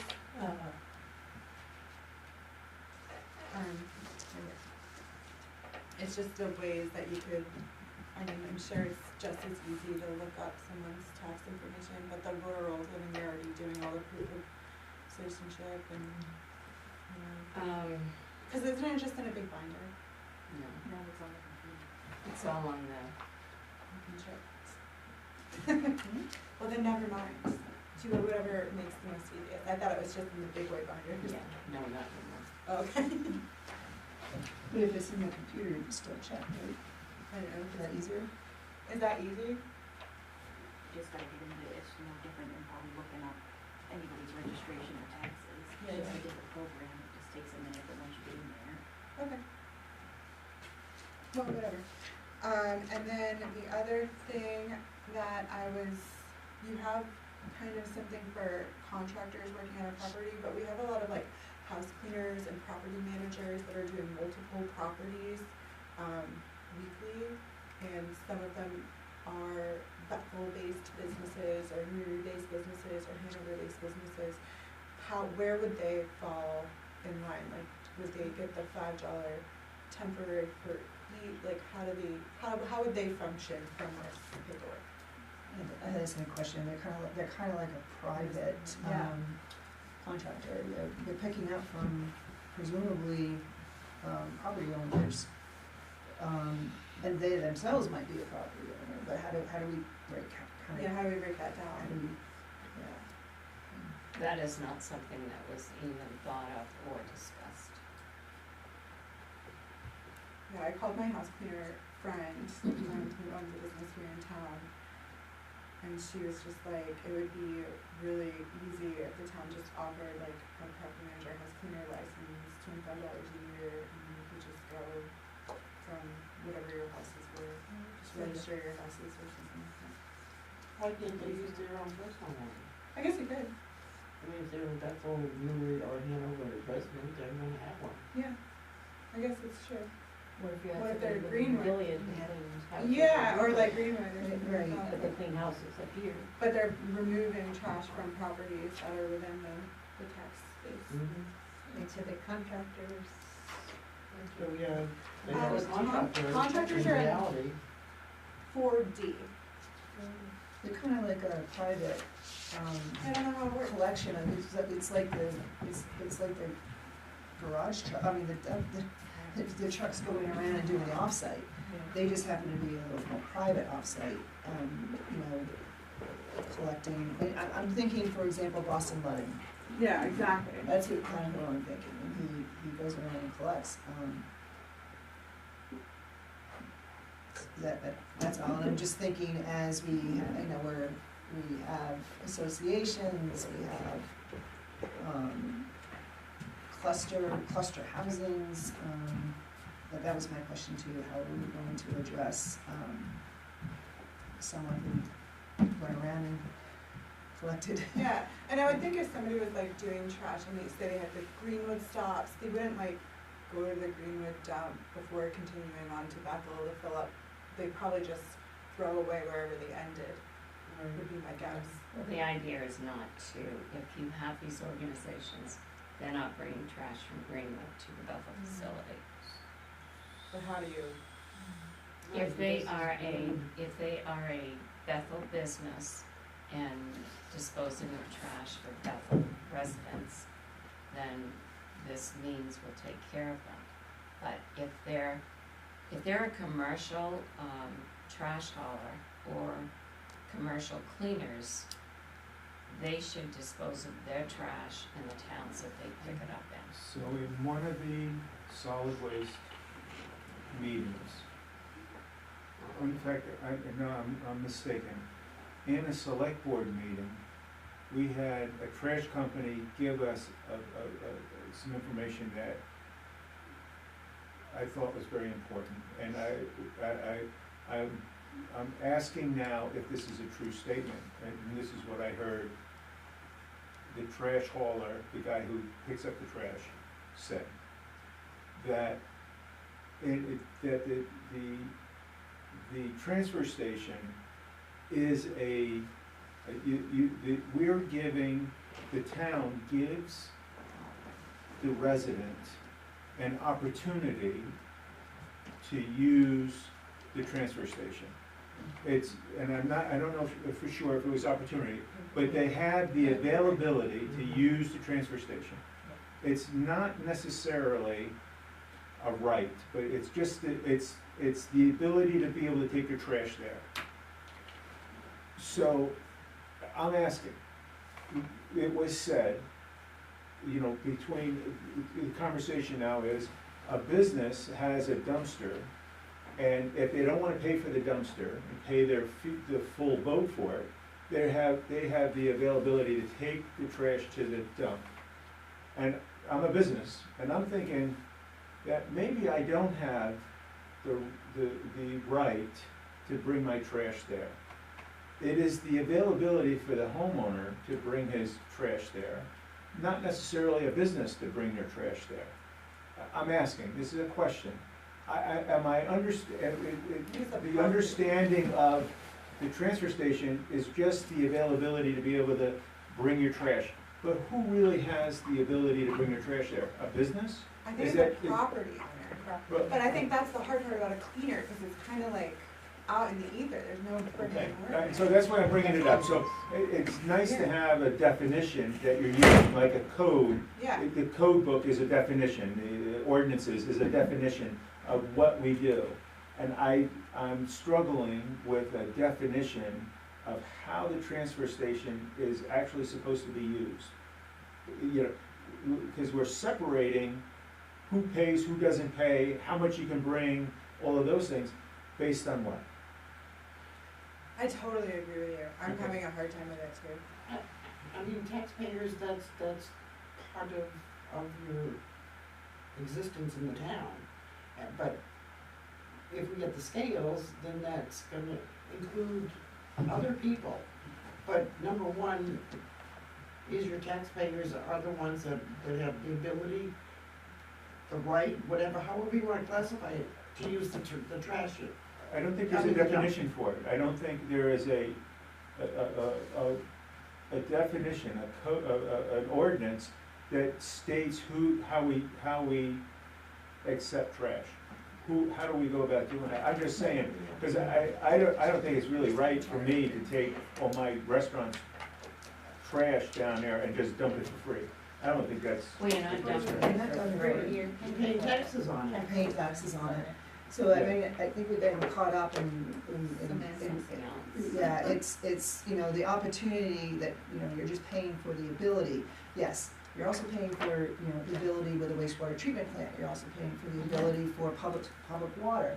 So all of these are public services. You know, the transfer station, at the end of the day, is a public service. Yeah. So we don't have trash going down the road, and so we're not polluting our land, and we're not polluting our rivers and everything else. That's where we have it, that was part of the off-site, you know, reasoning at the time. But I think, I don't know, I wanna speak for you, but are you struggling with the definition So- of who uses it, like? Based on Yeah. what you're saying, talking about people who clean houses and pick up trash from different houses. Based on what you're saying, they should have the ability to bring the trash to the dump without any type of large encumbrances upon them. If it's a $25 fee instead of a $10 fee, that sounds reasonable to me. Or, I was trying to slot them in a category. Have we? I mean, it makes sense to me that they have the ability to use the dump, the transfer station, with a minimal extra charge, and really, maybe not an extra charge. But that makes sense to me, But on behalf of the resident or property Yes, owner. yes. I think that's really where we're saying, you know, how did the resident and property owner, short of bringing it down there themselves, we also know how the town operates, that resident or property owner may have somebody else bring it down on their behalf. Yeah. So that's, I think, that and that's where we're getting into these different pieces. And are we gonna be able to cover all the pieces? I don't know, but we do know that this might be enough of this kind of private or you know, housekeeping services that, and it may be even more, because if they don't, if the housekeeping service, you know, say the rental, say one of the real estate agents, they have rentals. And, a lot of times there's a dumpster, Yeah. and it's, you know, the housekeepers clean it, put it in. Now, it saves that resident going to the transfer station, but it could increase more if we don't have the, you know, it might not, that condo association might not do the containers, if the tipping fees aren't, you know, so we may have more private persons, I guess, wanting to do this. But how do we, so do we put them like in a category of a contractor, you know? So that's what, if you wanna talk about house cleaners, if they are residents, if they live in Bethel and their business is out of Bethel, they're going to have a sticker for their vehicle, because they'll have to get a sticker to use it. If they're a cleaning business, they're not going to need anything else. So there's not gonna be. So they're fine. There's no issue there. They're covered by their residential. So I guess the question is, for me, is like, what if the cleaner is not a Bethel resident? So They're if from the cleaner Greenwood, is- but they're picking up So some if houses the in cleaner Greenwood. is cleaning house for you, and they're not leaving the trash in your trash to take, and they need to take it to the dump, then you as the property owner would contact the town, just like it states in here, that you have Merrill, who is your house cleaner, and she's going to be taking trash for you, so she would be getting a temporary sticker that you would authorize. So, but it is temporary, it couldn't be, could it be for the full year, that like I will take trash? It's for the temporary sticker has a date, so on that date, it would show what period of time. So she cleans All every 2 temporary weeks, she has to stickers get have a temporary every 2 weeks? No, A year. if she does it for a year, then you would put it for the year. So it would be the same as any temporary sticker, because let's just say you don't have a vehicle and you can't take your trash to the dump. So I'm your friend, I don't live here, I come to your house, I take your trash to the dump. You're going to get a temporary sticker for me to put in my car and it's going to show that your name on it, who I am, and that I can take your trash to the dump. So, I just, It my whole really thing is is like, simple, it's done the Yeah. same, it's new, so. I guess I it's just don't like the all- $5 thing. I think they should just all be $10 across the board. If you're a property owner and you need a sticker, $10. And It is $10, isn't it? For it's the- $5 for for the the- temporary. Yes. But I don't think that's Because- necessary, because the house, huh? it's 10 Plus the plus the. It's 10 So- for this permanent Oh. sticker. The Oh. property owner has to purchase a $10 sticker for their windshield, Okay, but regardless. And if you want a contractor, I guess it doesn't matter. Yeah, that's fine. then the contractor is gonna pay $5 for temporary. It's the cost to pay for the cost of the sticker. So in those scenarios, because the stickers are, I mean, it'd just be easier just to give my sticker to my friend. No, because your sticker has to be on your car. Right, so then. And if there's no car, you still have to purchase it. The temporary is if you look at this, what I gave you, the temporary sticker is a 4x5, and it's two-sided. And it has a property owner name on it, the address, phone number, the contractor or rental, which that's where the cleaner's name would go, and then the effective dates. Yeah, it's just most cleaners do like 10 houses in one day. And so what are they supposed to show? Like this, I have trash from 10 people. Here's all the places. Like it just doesn't like feasibly. I don't see it happening.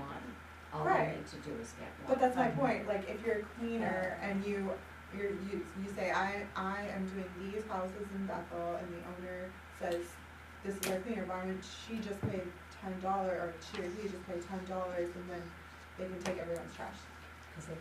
And so I think on some situations, we're going to have to, as situations come up, look at the different situations, because Yeah. like everything else, you know, We're you just on the don't- land of side gigs. it's here. just starting new, you know, with this.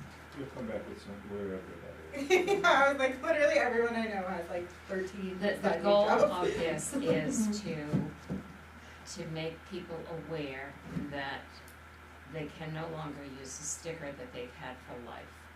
They Okay. now have to pay $10. I had a guy in my office today, a man came in today, wanted to know about what's going on. Sure. So what he tells me is a continuing saga of what I've been told about other things. There are, and I wish I could remember the name of the road in Greenwood, where all these people live. They use our transfer station because it's closer to come to our station than to go to Greenwood's. That makes sense. And they use it because nobody checks and everybody just thinks that they're from Bethel. So I think there's vice versa, because I was gonna ask about this. There's one road, you know, Bird Hill there, that's split, Bethel Greenwood. And Would never. And, They would be right Dale would never. So that is the road now that you're saying. yeah, that's the road, and that's what I was gonna ask, that it's closer for some Bethel people to go to Greenwood. Mhm. So, is there an arrangement we can make with them? I mean, we have lots of arrangements with Greenwood from the fire, coverage and such. We have, I think, even a written agreement, that they will do it. So for those people that are closer to Greenwood from Bethel, than the Bethel one, what about them being able to use it? So to start this out, I would say, we need to get this program on the books so that we can start it with the stickers. And that's a situation that will come up. I mean, he told me how it's a 32 round trip for him, 32-mile round trip. So those are situations that will come up that we can deal with as they come up. I think the important thing is to get this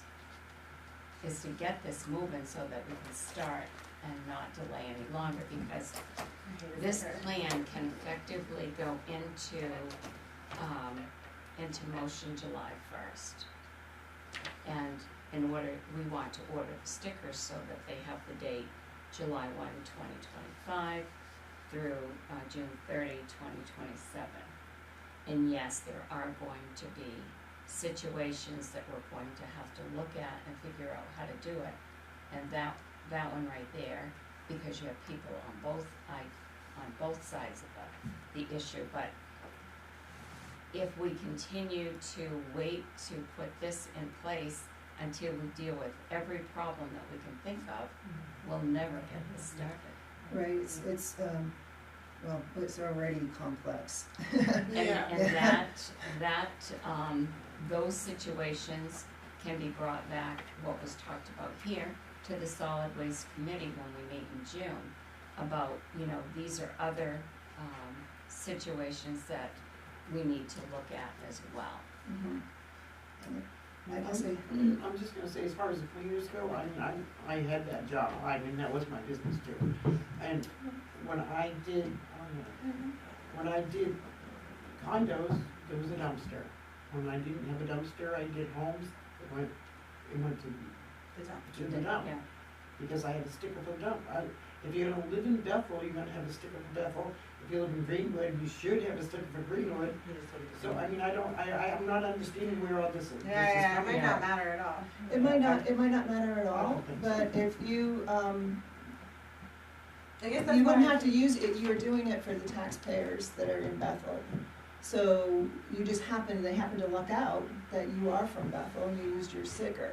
But if, the housekeepers come from from Greenwood Woodside, so, if Mainly Rentals has someone hired from Greenwood, but they've cleaned the houses here in Bethel, how do you take care of that person? What are they doing now? They're They're probably just going to Bethel because nobody's a lot of them have dumpsters. Yeah. But we do have these private, enterprises popping up. Yeah. And we may have it, Those are different, yes. and, well, they're sort of the same, and how are we gonna, and we might have more of them, I guess that's what it is. Yeah. But as long as we recognize, and we're gonna have some challenges and I just had a quick question, so we look at short-term home rentals, but we do have, longer term, so I'm assuming in number 1, that since we asked for a lease rent agreement, that takes care of our longer term rentals. Yes. Because, Gould owns several homes, but, I don't even know if they lease or rent, but they'll have some sort of agreement they'll be able to show for the people that live in those homes. And then, I think it just sounds funny, might just be me reading it. 4C, it says residents without a pickup truck. And so. I question the same thing as why think is I'm that reading it in wrong. there? No, you're not, and the way it was explained to me is that if you don't have a pickup truck and. But you need to rent one. But you need to hire a U-Haul, or you have to move something, that's why it's listed there. Like So- you're getting rid of a fridge or something like that. You Yes, can't move it so, in here. I mean, I question the same thing, but that's the theory behind that. Yeah. And that was taken from another policy. Yeah, well, they have issues too, but, and maybe just the phrasing moves you around, but anyway, I just found it funny, but, and then, so, we're going to enforce, at one point, we were talking about an education program, are we gonna have somebody be able to be, stationed there to kinda help people through, help the guys Yes, a little well, bit? we talked about at the solid waste committee meeting that we would have the guys come up here, and there would be we would have a couple of sessions where the whole program, we would go over the whole program so that excuse me, all of the workers there know what the whole program is involving and what has to be done to do this, but yes, Scott and I will sit down with the transfer station staff. Is there a reason why they haven't been checking? We are supposed to have a sticker, so why haven't they been checking, and is that gonna be hard for the same people to now suddenly be even more? Well, there's really, if you stop and think about why it's just been, they just haven't been for Right, but years. And they're they gonna know. need to be. They know. Okay. And they're to be willing honest to with be you, more forceful. these guys know who's supposed to be coming in there and Yeah. not coming in No. there. And it's a rhetorical question, and I just wonder, a rhetorical question of how much are we actually going to be saving? And it'll be interesting to watch the tonnages and stuff like that, and be interesting to have the inventory of how many people get stickers, what type of stickers. This is like for me in the ski business, it's like a lift ticket stock. That's money. That sticker sitting there, and I don't know if we're having a number or how we're having a control piece, but they know, and this hopefully makes it I did more have easy. kind of a rule of thought that made sense, is just like, this is a fee that you pay while you pay the registration. Well, yeah, that's what I was thinking too. Has Do it, it all at one time. or, Well, that, is that when true? Oxford first did this years ago, when I worked there back in the 90s, they did do it when you got your registration. Yeah, I think But that the makes prob- sense. It doesn't really, Oh, it doesn't? no, it didn't work out, because what happens is your vehicle registration could be 12 months out of the year, any 12 months. The sticker has a date. Oh, So- print a date, you don't write the date on it. Oh, I'm sorry. So it's like, it's gonna be valid from July to 2025 to June. So everybody will be on the same Yes, cycle. so everyone has, especially in the beginning of this, everyone's gonna have to be issued a sticker. And then when it comes due again, they'll have to, and there's always gonna be your 30-day grace period. So it will actually just flow and work once it gets started. Okay. Yeah, it has the period starting on July 1st, and maybe that makes it for a soft softer rollout every time you need a new one, because, I mean, there's more influx starting like in the fall, like either Labor Day or October 1st, as people are preparing for winter and more people are coming into town. We ran it with the fiscal year, that's why we used that date to start July, but we also wanted to have enough time for an education period of time to come out of this office, to be able to put things on the website, tell people how this is gonna work. And, I mean, we can have reference material for people that come in here to pick up at the counter and available, you know, on the website. It's not gonna stop questions, there'll still be questions, but again, it's, a lot of these things we'll have to deal with them and fix them as they go. So this brochure will be handed out at the office, right? Yes, we will have this. And what about at the dump, can we start doing them at the dump too? This can be started be given out anytime. I'm sorry I had to call it the dump, because it's always been dump my whole life. I know. But no, this can go out anytime because this has our fees, this has the rules. It can be given out at the transfer station when people come. It can be on the counters of our 3 town offices. This is a very common brochure. You haven't had one here. Not lately. This has been done, actually this 2-sided one was done by Tracy. And this will have to change with. Great shortage. The scales, and the use policy there's nothing about scales in it. This has nothing about scales in it, because that's not in effect. If this has to change and the use policy has to change, if scales are put in and it affects these, then yes, that will be added. Pricing and all that. Yeah. Yeah, pricing and that. And the internet, I mean, I wanna give all the support that we can for the guys to make sure that these are enforceable, and then they're gonna have backup if, they need to have enforcement, and then,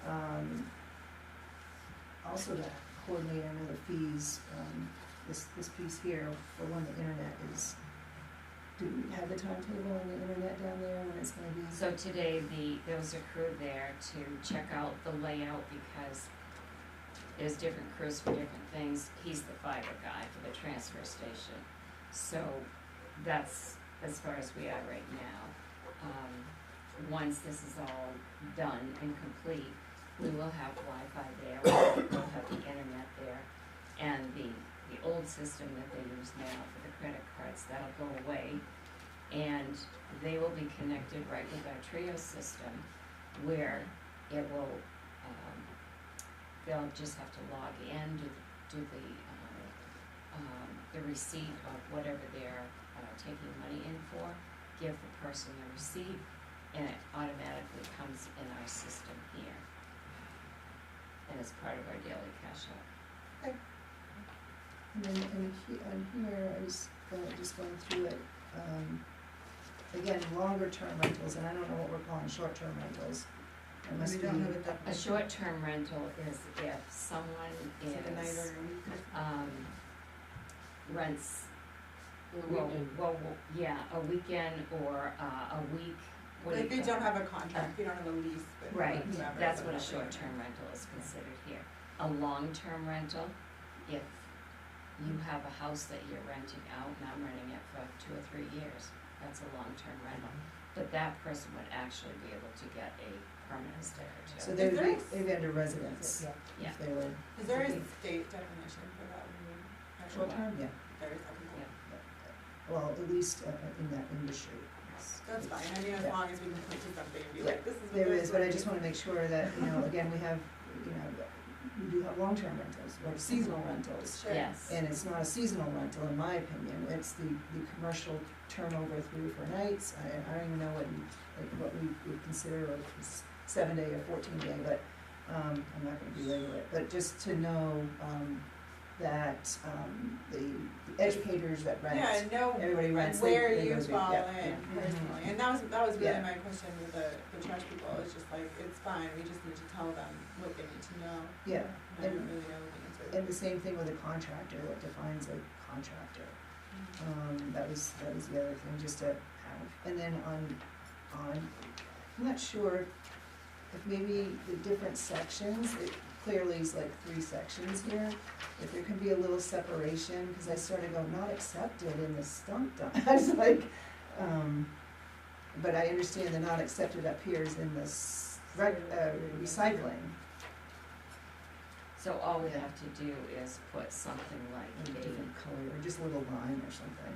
just like a line Yeah. through that, if you look here at, on the warrant, see how we have something like Yeah, this? yeah, I think so there, and then under the stump and brush disposal, Bethel residents and taxpayers, if we keep consistency, we're calling them residents and property owners, and then it says non-residents call for pricing, which kind of implies to call the town office, maybe that could be closer, or, call Wilson, or get that number closer to where it says to call, maybe.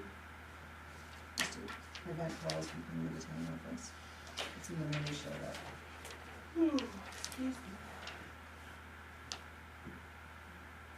That, these don't come to the town office, No. that's not the town No, office. she's saying That's put not the town together. office, but you kind of breeze over this, and you understand that Bethel residents and property owners, there's no fee, and it says non-residents call for pricing.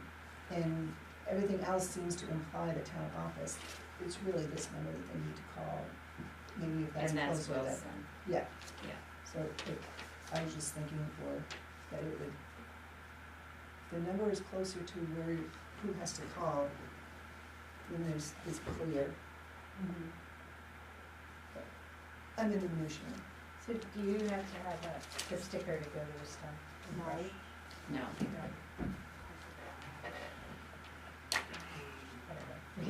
I've never even did that. I've already seen it. And so this would be great to, in 6 months or so, to kind of review where we are with it too. yeah, and, I think these are things that the solid waste committee will review on an ongoing basis. For whatever we get, in all 3 town offices for questions, that can be taken by their representatives back to the solid waste committee to review. And then as we need to make changes, then we can bring that to the different boards. Okay, so we have a motion and a second on the table. Do we have any other? Yeah, I took it on the. Oh, wait. All right, hearing none, all those in favor? And then it's unanimous. Thank you.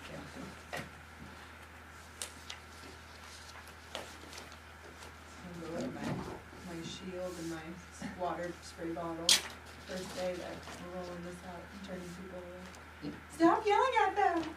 So now we're on to 10P, discussion and action to approve the June 2025 town meeting warrant.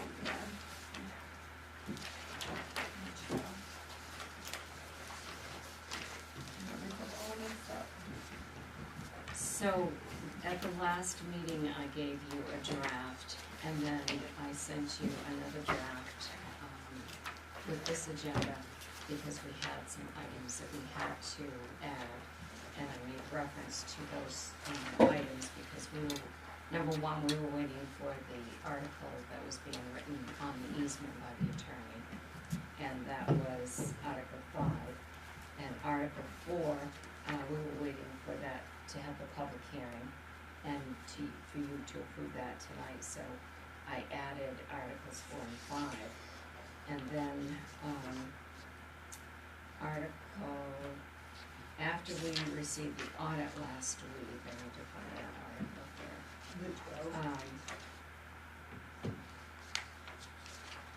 Yes, so Article 12 was added, at the recommendation of the auditor. So Article 12 is to see if the town will vote to transfer $65,766 from the town's undesignated fund balance to clear the negative balance in the cemetery restoration account reported by the auditors in Schedule G in the fiscal year '23 and fiscal year '24 audit in the non-major capital projects funds. Now, if you remember when the auditor came in November when we were at the fire station, that was when she made reference to that capital account was in negative $65,766. That shows up again this year in fiscal year '24. It will continue to show up every year until we offset that balance, either by raising that $65,000 to pay that off. One thing you should never ever do is run a reserve account in the negative. But this was done and it was caught by the auditors, so the only way for it to come off in the next audit year is to offset it. So by offsetting it in this article, then that will zero out that balance and it will no longer be a negative. Yeah, so just for, I guess, my own clarity, how did that balance happen? Like, how did that happen? I have What no is this? idea because that was in the fiscal year '23. Yeah. They are the ones that found that, Is so. that when we took over the, oh, this is all the cemetery. This was, what it ended up, what they found when they did the fiscal year '23 audit was all these expenses that there was no budgeted amount for, whether it was in an expense account or a reserve account. So this is. But they were for the cemetery at the very least? Yes, these were all cemetery. We looked at them all and. The auditors did, yes. So it's essentially an overdraft. That's what it an is. overdraft. That's what Essentially it- an overdraft. That's actually just what it is. So, How could you spend so this is not abnormal, when we have overdrafts, then that goes to town meeting to be able to. No, the process doesn't bother me. Yeah. No, it Yeah. does. No, you're right. And it was not caught by the previous auditor either, because they had to go back. Was it an accumulation, kind of like a little bit overdrawn one year, then it carried over and deepened? I'd say that would be a good way to explain it, yes. Okay. So, the thing is to take care of this now, so that it can be wiped off the books. Okay. Just, you're gonna get that question in town meeting. Like, what's that? What's that about? Where is that $65,000? And it's not like it was, if it's an overdraft in an expense account, it's different. Yeah. If it's an overdraft in a reserve account like this account, it has to be shown this way, Right. so. Yeah, as long as we can like point to a project and be like, this. It's a project. combination of Yeah. all cemetery work that was done that ended up with this total. Okay. Well, basically, we're talking like mowing and stuff like that, right? No. Restoration is like the. It's a restoration, like restoration, every year, Okay. Tom Stevens has been Yeah. hired, over the past years, comes every year and does, restoration work, stone maintenance, and it's been a combination of those types of projects. So, Do we have an accurate number as to what cemetery restoration, all the cemeteries costs us, and is that reflected in the budget? Yeah, I was gonna say, Yes, is it it, Okay. was it Yes. not budgeted in the past? Yeah, like well, what? and it might have been that it wasn't budgeted, but the repairs were getting Yeah. done. So like the there was no- account was made, but then there's never anything put into it? Well, as an example, 2 years before I came I bet here, that's 2 funny. years I bet before I that's came here, there was restoration, there was money budgeted in the expense account for cemeteries, but there was no money budgeted for the cemetery Yeah, restorations. and that was a change that one year. And so last year at town meeting, I had an Back in. article to transfer that $10,000 I knew left exactly over in what the it was. expense account into the restoration account. So that's why now you see the cemetery restoration budgets in the actual reserve account for this, because that carries over every year. If it's in the expense account, and that might have, It's I don't know probably if that not- happened. It hadn't happened before, it was Before that that. one year, it was an argument at the budget committee, and, it went into the expense and not into the capital where it was. We traditionally have So it's done probably a charge to the capital and then that money got thrown in. or it may have been a project that happened all at once, and maybe the money wasn't accumulated or something, I'm not sure, but. So the other thing is too, I have to make sure I write this down, all this stuff down on my reference sheet. There were 2 cemetery accounts, so they were both being used. There was no money in one of them, so that kept continually going negative and negative. Yeah. I am gonna have a reference sheet for, these articles, so that they, everyone coming to town meeting, I'll have the reference, manual put together for you also, so that you have an explanation, and anyone coming to town meeting will have an explanation where this will be explained why that's negative like that. But yeah, we did have 2 cemetery accounts. So it's probably just a banking accounts kind of situation. Okay, cool. I just like to have So answers. that was one of the new ones, and then there was, I think there were 5 of them. The other one was adding the, at the last meeting, you wanted it The added. snowmobile. You did add it. Well, I did, that was, one of them was in there, but I added the other one, but it was adding, the transfer station curbside, so that's been added. That is Oh, yeah. actually, Article 7. And then, before we go to Article 7, Jack Cross actually came in to see me the next day. The snowmobile club last year that was on the warrant to receive the registration fees from what is paid that goes to the state, then the state sends that money to us. There's always been a warrant article to give that money to a snowmobile club asking for it. Last year it was denied.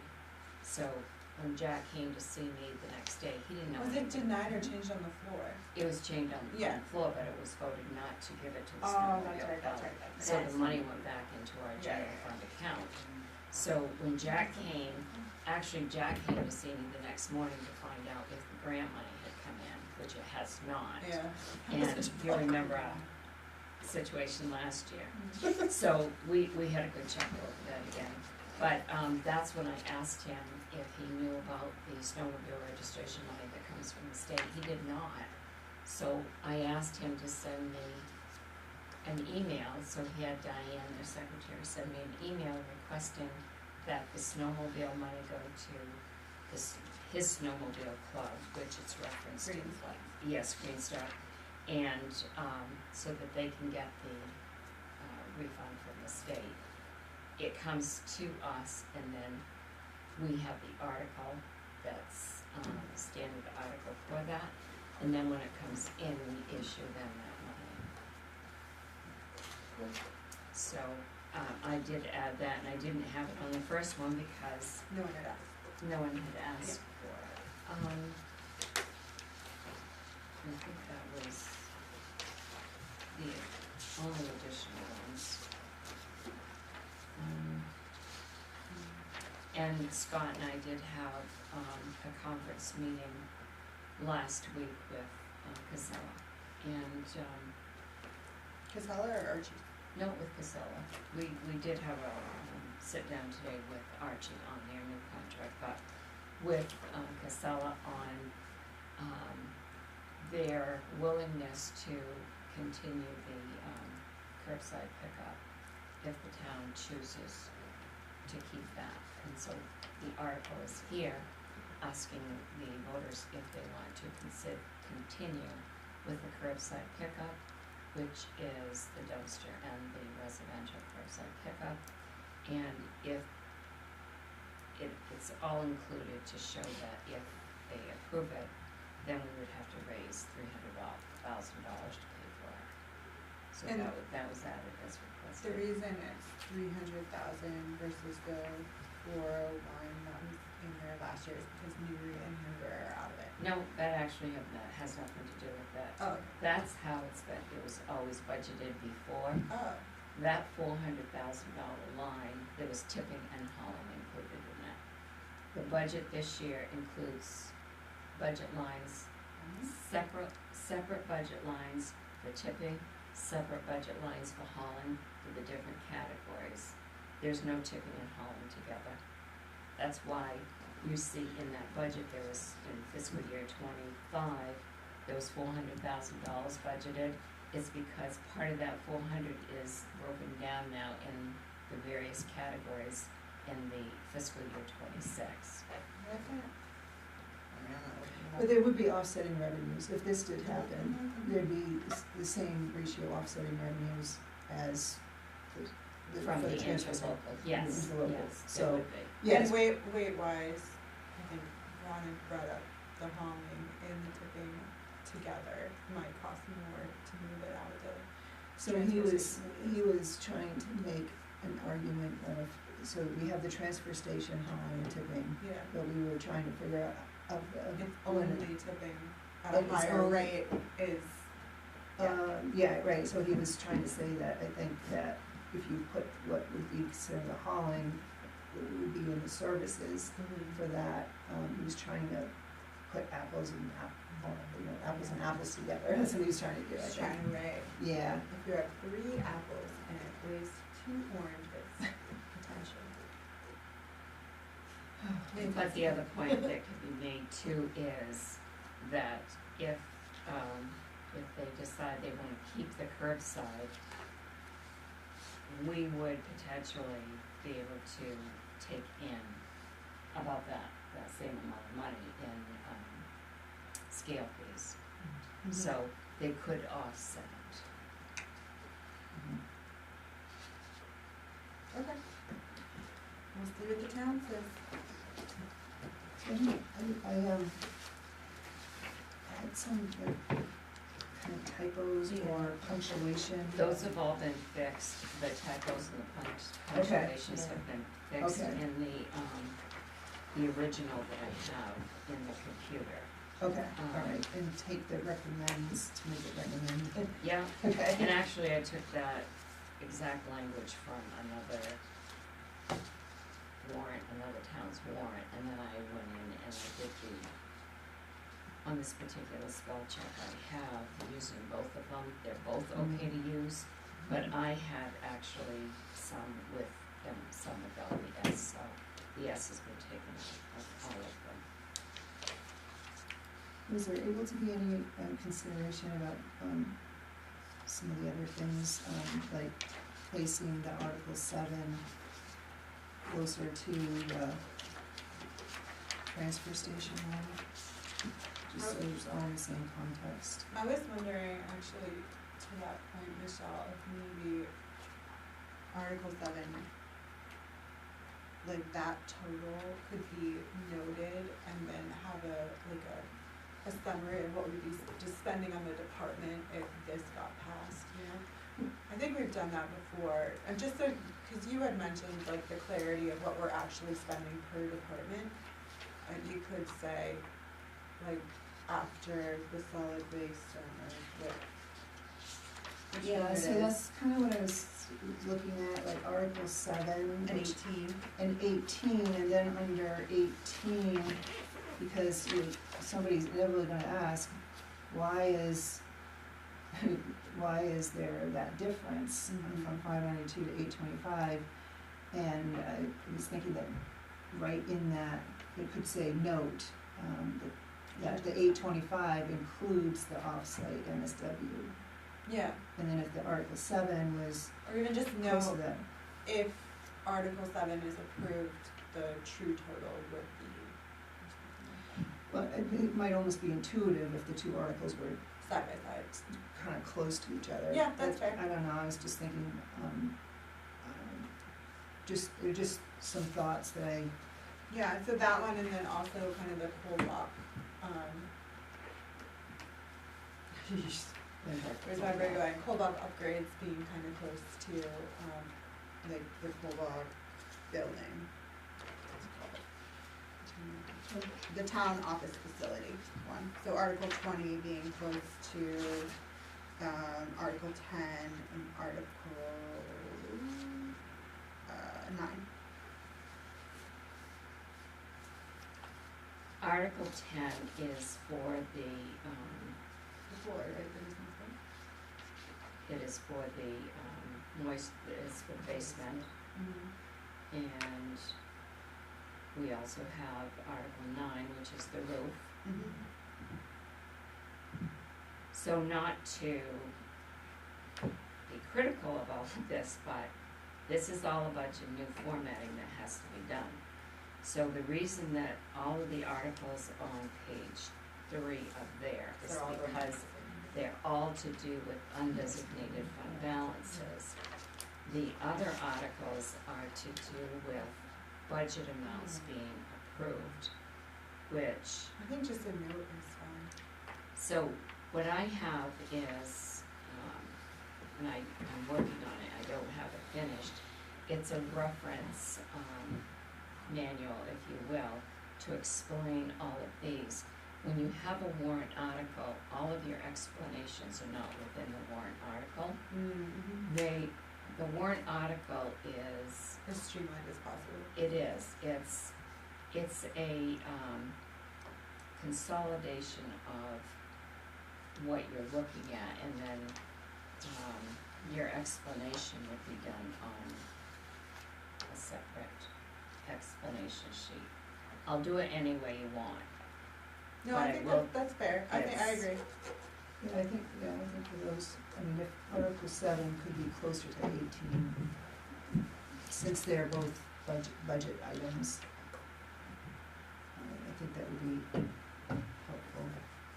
And then the other things, maybe they can go into the explanation pieces. These are just thoughts that Article 13 has the administration department. Until we get the codes changed, I was just thinking to respect it maybe a little bit, if we had what we had for a number, which I know is basically payroll for each of the departments under administration, maybe that could be in the reference document. And that's where I was gonna address that. Yeah, and I was looking to shorten Article 11, talk about, just space out. But everything, it works, and I was thinking I found some more revenue. I don't know if it's too late at this hour, but to add more revenue in. So, the way I look at revenue is, this is an estimated revenue. And it's based on what we're looking at, what comes in right now. Revenue is always estimated at, on the lower side. Where the actual revenue we're gonna have is when it's time to do the commitment. This is not gonna be the number that's gonna go to the assessor when he does a commitment. That number is not the number on that's gonna be put on the millrate calculation form. Okay, because that, because there's potentially other revenue. As long as the number is more, so we don't deceive the people. There's no I mean, deceiving, the other thing with this is, I've never had to do a revenue thing like this before, this way in a warrant. Listing all of these out, because there's no way that this works. You list all of these out, and this number here, like I said, is not gonna be the number that goes to the assessor. When it comes time to do the commitment in September, we will have had the 6/30/25 actual revenue coming in. That is when I would look at all of the revenues to come in and estimate what the next year will be. And I do that based on an average of 3 years. So this total here just includes these, and I pulled the main ones out. It makes no sense to me to add a revenue that is $100 in here. You know what I mean? Yeah, and These are the major revenue I sources. cross-checked them, and I saw last year that we had other miscellaneous, and I kinda added up the ones that were on the lower end. And I had other miscellaneous, basically almost to 20,000. And I'll tell you that that 20,000 figure is not accurate because I just went through the miscellaneous revenue and I instructed Stephanie to pull and move them where they belonged. It was where these revenues were put into that account, basically if somebody didn't know where to put it. So, At least, yeah, I mean, at least so the number doesn't go down, so the public knows it's gonna be at least 1.6 million. It's gonna, cause this is the number, and why it's important in revenue is because this is the number that's going to help reduce their taxes on the community. Right. So as estimated as we can be, I think would be helpful. I mean, I've always had a thing like with solid waste service fees, why don't we just take what the percentage is, right? 46% of whatever is budgeted and put that number in. I think the AV gas is the I wonder airport where you gas. came up with that. I said, I wondered how you came Yeah, up I with just that. took, that's, we pay whatever it is, 54%, and there's another 46% that's paid by other people, and that's where I got that number. And then the AV gas, I think, is the airport gas, right? I did change, it is called AV gas. Yeah. That's what it's called Yeah, on the airport. billing and everything, so I did change it to airport gas so that Yeah. it would be clearer. And it's not there to make money on it, so whatever we spend in gas could be the offsetting revenue. And then I wasn't sure, so the is the wastewater treatment plant caught up on their loan payments? So that is not a town that's not a revenue. That is an accounts receivable. It was never set up correctly, and the auditors are the ones that picked up that on that in fiscal year '23. So the wastewater treatment plant borrowed that amount of money from the town, and every year a transfer was done to the, from the wastewater treatment account to the town's account, and it was always listed here as a revenue. It is not a revenue. It is a loan that. It's a payback. And it's a payback. It's a loan payment. Yes, so it has to be treated, Right. so they've Totally. accounted for it that way, so that's why I didn't even list it here. No, that. But the interest would be There's no There's no interest interest on that free. one. interest free. Yeah. So that's what Right. makes the mortgage for Maine Energy different. No, the mortgage for the Maine Energy does come in, and that does not go to the airport. No, I know, but I guess that is income. That because is income. exactly. Sure, it is Yeah. income to them. And then there was something last year about renewable energy. Yes, and there's nothing on that this year. So that was a revenue estimated at like over $21,000. Yeah. Did we And, actually get that? Last year, yes, but this year, no. So what is it, what is a it? grant? I don't know what it is. I don't really know what that is. I have it on my list to do some checking. I think it's the grant. It was It's that the grant. percent, yeah. Is So the it was like first half pay- of it was in the, whatever the first fiscal year I got it in, and then half of it was the last year. So it came in as revenue. You got Do it we as accept it? a grant? Yeah, but it's not accepted as a Community revenue. Resilience Partnership Grant, Yeah. the one that I did the reports on. Yeah, would that be? That's They No, because that was, Does it go into something different? It's a grant. it was put into a Yeah. grant. Well, I just Yeah. assumed Yeah. a grant as You a. said a Yeah, revenue, no, there was a grant account set up for Okay. that, and that's where Yeah. the expenses were paid out of it. Perfect. And that's what we balanced when Yeah. you had to submit the final reports. Okay, okay. That you did the beginning, and then Sarah did Sure. the end of that. I didn't know, I just didn't know if grants Yeah. counted as revenue. No, Just random, okay. well, no, they're put into an account where there's an in and out to Yeah. offset. It shows what the grant money was And used how it was for. spent. Yeah, and Yeah. if it's over a certain amount. It makes there sense, has cause to it's be a special allocated to line something item. specific, yeah. Oh, was there like a rebate or something for something? I'm not really I'm not sure what it is, so I Anyway, can't really yeah, speak we on would. it. So yeah, I think that some of the pieces I had was for clarity for the townspeople, and that could be put into the reference. That I, will put them all in the reference manual. Yeah. It's not a manual, but it's a, Mm-hmm. the document that I did put together. Because then people are gonna say, okay, you have a vehicle reserve, what's the total amount of the reserve? Now you're gonna buy a vehicle out of it now. And Yeah. I did go back to our warrant last year, that wasn't listed here either. I believe I did do this reference, these reference sheets last year to explain these. I just haven't had time to go look for it, but, Why, your life is so slow here. it would show basically the same thing that the budget shows like this. If you look at your reserve budget, it shows what the balance is as of a certain date, and then if the request is approved, what the balance will be after that. And then here, I would use what those accounts are being used for to pay. What it is, it's a consolidation of the budget into a simple form that the public and you can understand rather than the detailed budget that you have. Right, and our presentation is, since the presentation is different, and it was so, they could see, are we gonna buy a pump truck? Are we gonna buy an ambulance? So they could see it quite clearly. And they knew what we spent last year, and, it was quite clear for anyone coming in and saying, yep, this is what we're doing, so at least having the reference material, I think will be.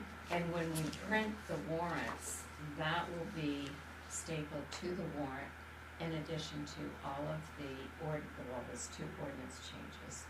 And they'll all be stapled together, so when they pick up their packet, they'll have that to go to town meeting.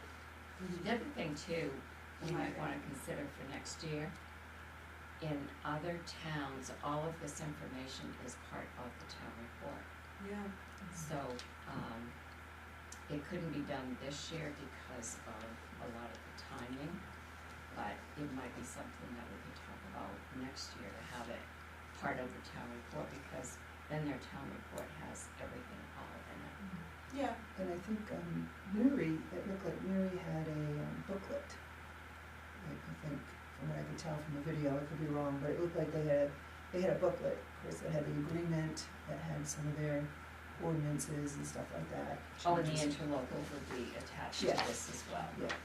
So, So Sure, they don't have people to be do encouraged to pick this up before town meeting, right? Like, is that something we should work on, is getting people to pick up this?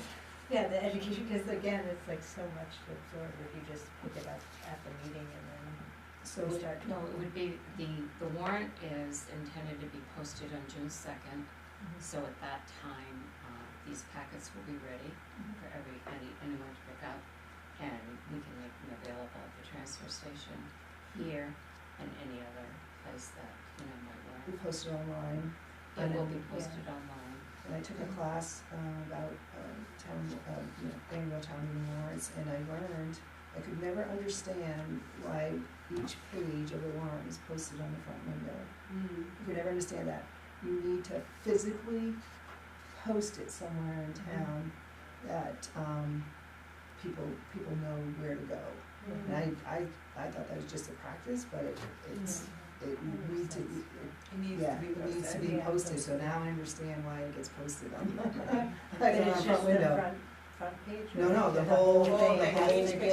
When you go, it like Yeah, blocks yeah, up yeah. or something. No, it's just so that you, like if you can't get to the town office, if you work beyond your office. Right, you need to have physically access. have it posted. We didn't post that on the windows last year. Oh, well, I mean, I didn't even know it, I mean, I Yes, took we did, this. Sharon. No, we Yeah. did not. Anyway, I understand now. I know you've done that before, but no other, I don't know other towns that do it.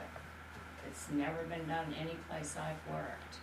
And I think it's gonna be more important to have it available on the website and such, since we Yeah. don't have a local paper anymore. Yeah, And, I just think it's more important than ever to have it available. and the other thing too is, like here in the warrant return, we only post it here at the town office.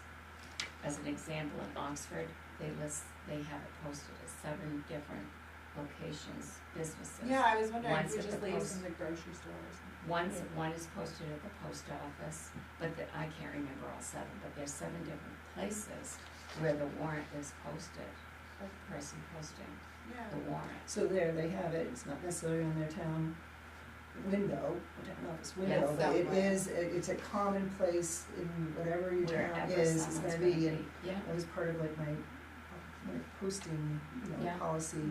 Again, it's becoming more important because we don't have the luxury of the newspapers, or tell somebody, look, yeah, you don't have to do much for posting, but if we get into a practice, and of course, we do have a prescription for some of the posting that we need to do, but that's why the website's important, and we just gotta do what we do, and I think as far as going above and beyond educating, I think there's only so much we can do. right.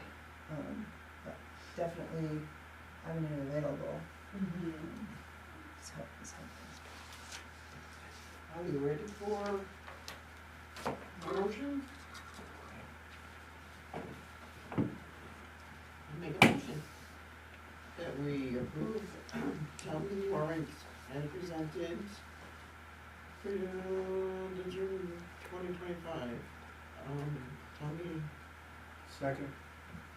Let me just add, as presented in Sharon's computer, so it doesn't have the typos in it.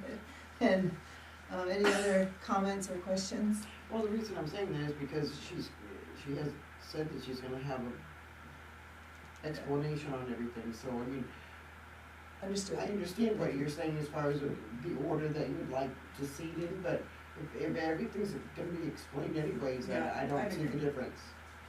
And Well, that I way, just did it as I think she- presented because of She the one has that a we couple have typos here. and stuff.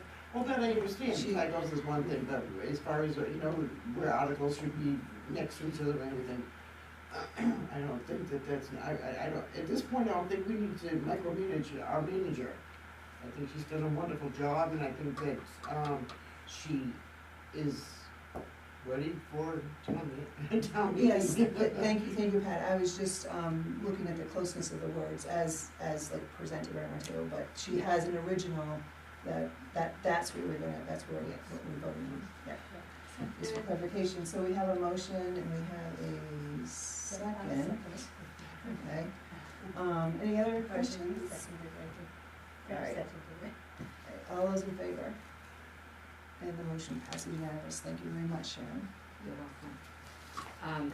I don't have one that does not have draft on it, so what I'll do is I'll print the original, and whenever you're in the office, you can just come in and sign it. Is that okay?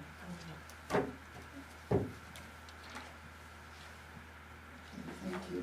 And, we're on to 11, which is the warrants. Thank you very much for our payroll warrant that's on your table packet. We'll go with 11A, warrant 2025-84 for $41,094.14, and I'll move that. Questions?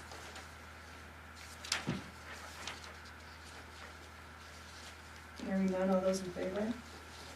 And motion passes unanimous. 11B, warrant 2025-85, in the amount of $304. And I'll move that. Any question? Hearing none, all those in favor?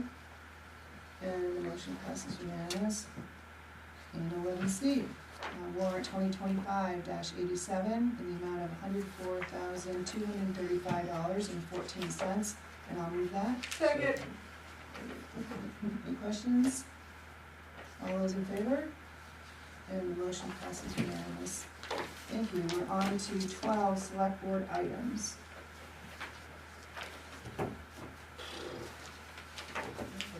You had your main biz today, right? Yes, it was very interesting, it's a round table. I think that was my first round table. It was quite interesting, Sunday River was there, Gould Academy. Uprising, is a business here in town, which, is a tech company that's all over the country. I I didn't realize I already knew him, but anyways, there was somebody else that was there. Chamber? Chamber was not there. Oh, wow.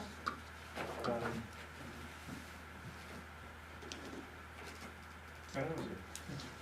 So, anyway, it was very, very good. It's, we talked about many things.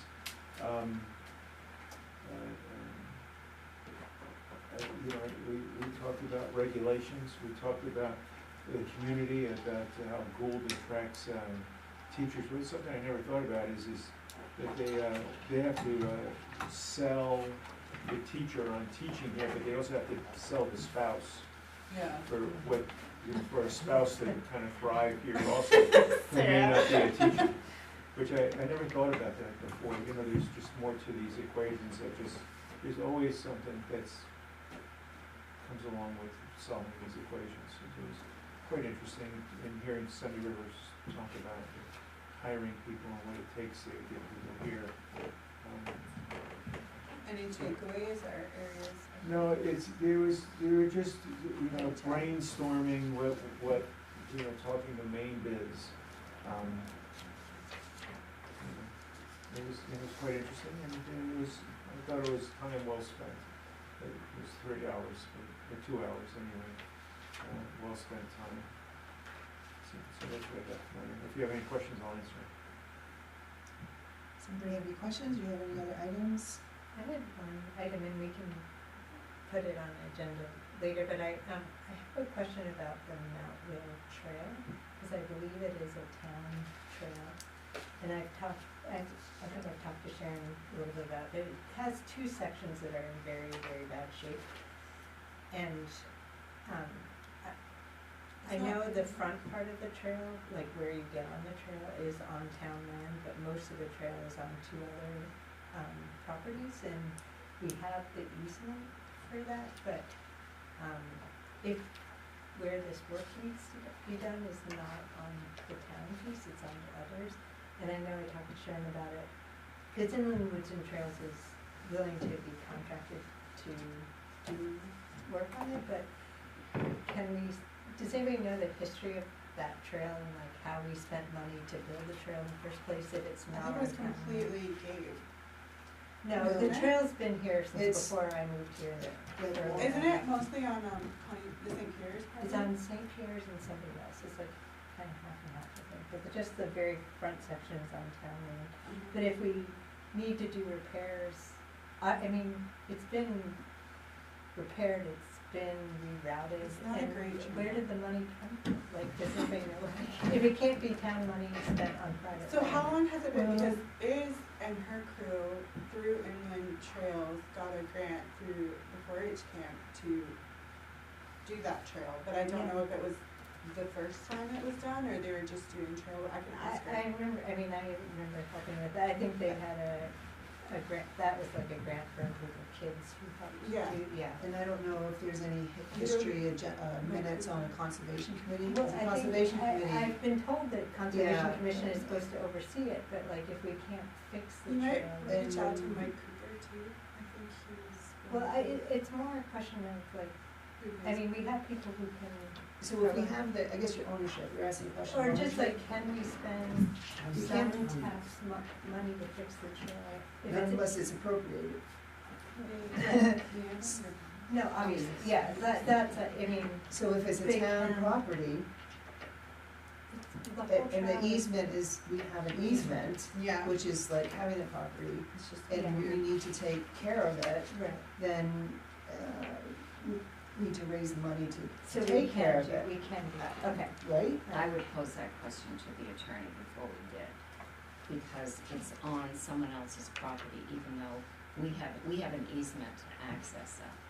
That doesn't mean. I think Is it an does. I think access the easement or is it a language use does say the easement? easements that the trail can be maintained. So I guess I would have to have a copy of The easements. the yeah, wording of the easement, Okay. and then I would ask the attorney to rule on that. Is I that the believe in- document? So wait, first? who has the liability if someone like falls on that trail? Well, I think on the public, We do? well, public land, If you're not charging somebody to be online, you never have to. It's at their own risk, that's right, somebody told me that, recently. Yeah, but it, I mean, I think even with trails, like, literally, we'll do it for $250 a year, we're not talking about huge expense, like, they'll go in and put in the culvert and stuff. So it's not huge amounts of money, but can we do that? It's So- not, I guess. It was Mount what trail again? It's called I Mount Will. Will. It is considered a So- town trail. So what I will do is, I will get whatever I can find at the registry of deeds on easements and I ownership think I of, have a copy of those easements, so if I Okay. can find them, I can send them to you. and then we'll start with finding out what the town's legal rights are on that, Okay. and how the whole piece can work. Okay. Thank you. Thanks. Okay. I just had that the FY26 school budget public hearings on Wednesday, May 28th at the Towster Auditorium, and it starts at 6:30 p.m. Yes, and both Joyce and Tracy will be there. That's right, we have a role to play. I don't know if you want to post that. Yes, I'll give that to Does anybody have any other selectmen items? Tracy. Okay, hearing none, we're on to 13, which is executive session, which we do not have, and we are on to adjournment. Make a motion that we adjourn. I'll second. All those in favor? Thank you. The meeting is adjourned. Thank you, everybody. And there is a bazillion signatures needed tonight. Yes. Oh, thank you. Bye, thanks for watching. Congratulations. Thanks for staying tuned in. Joyce, can you take with you?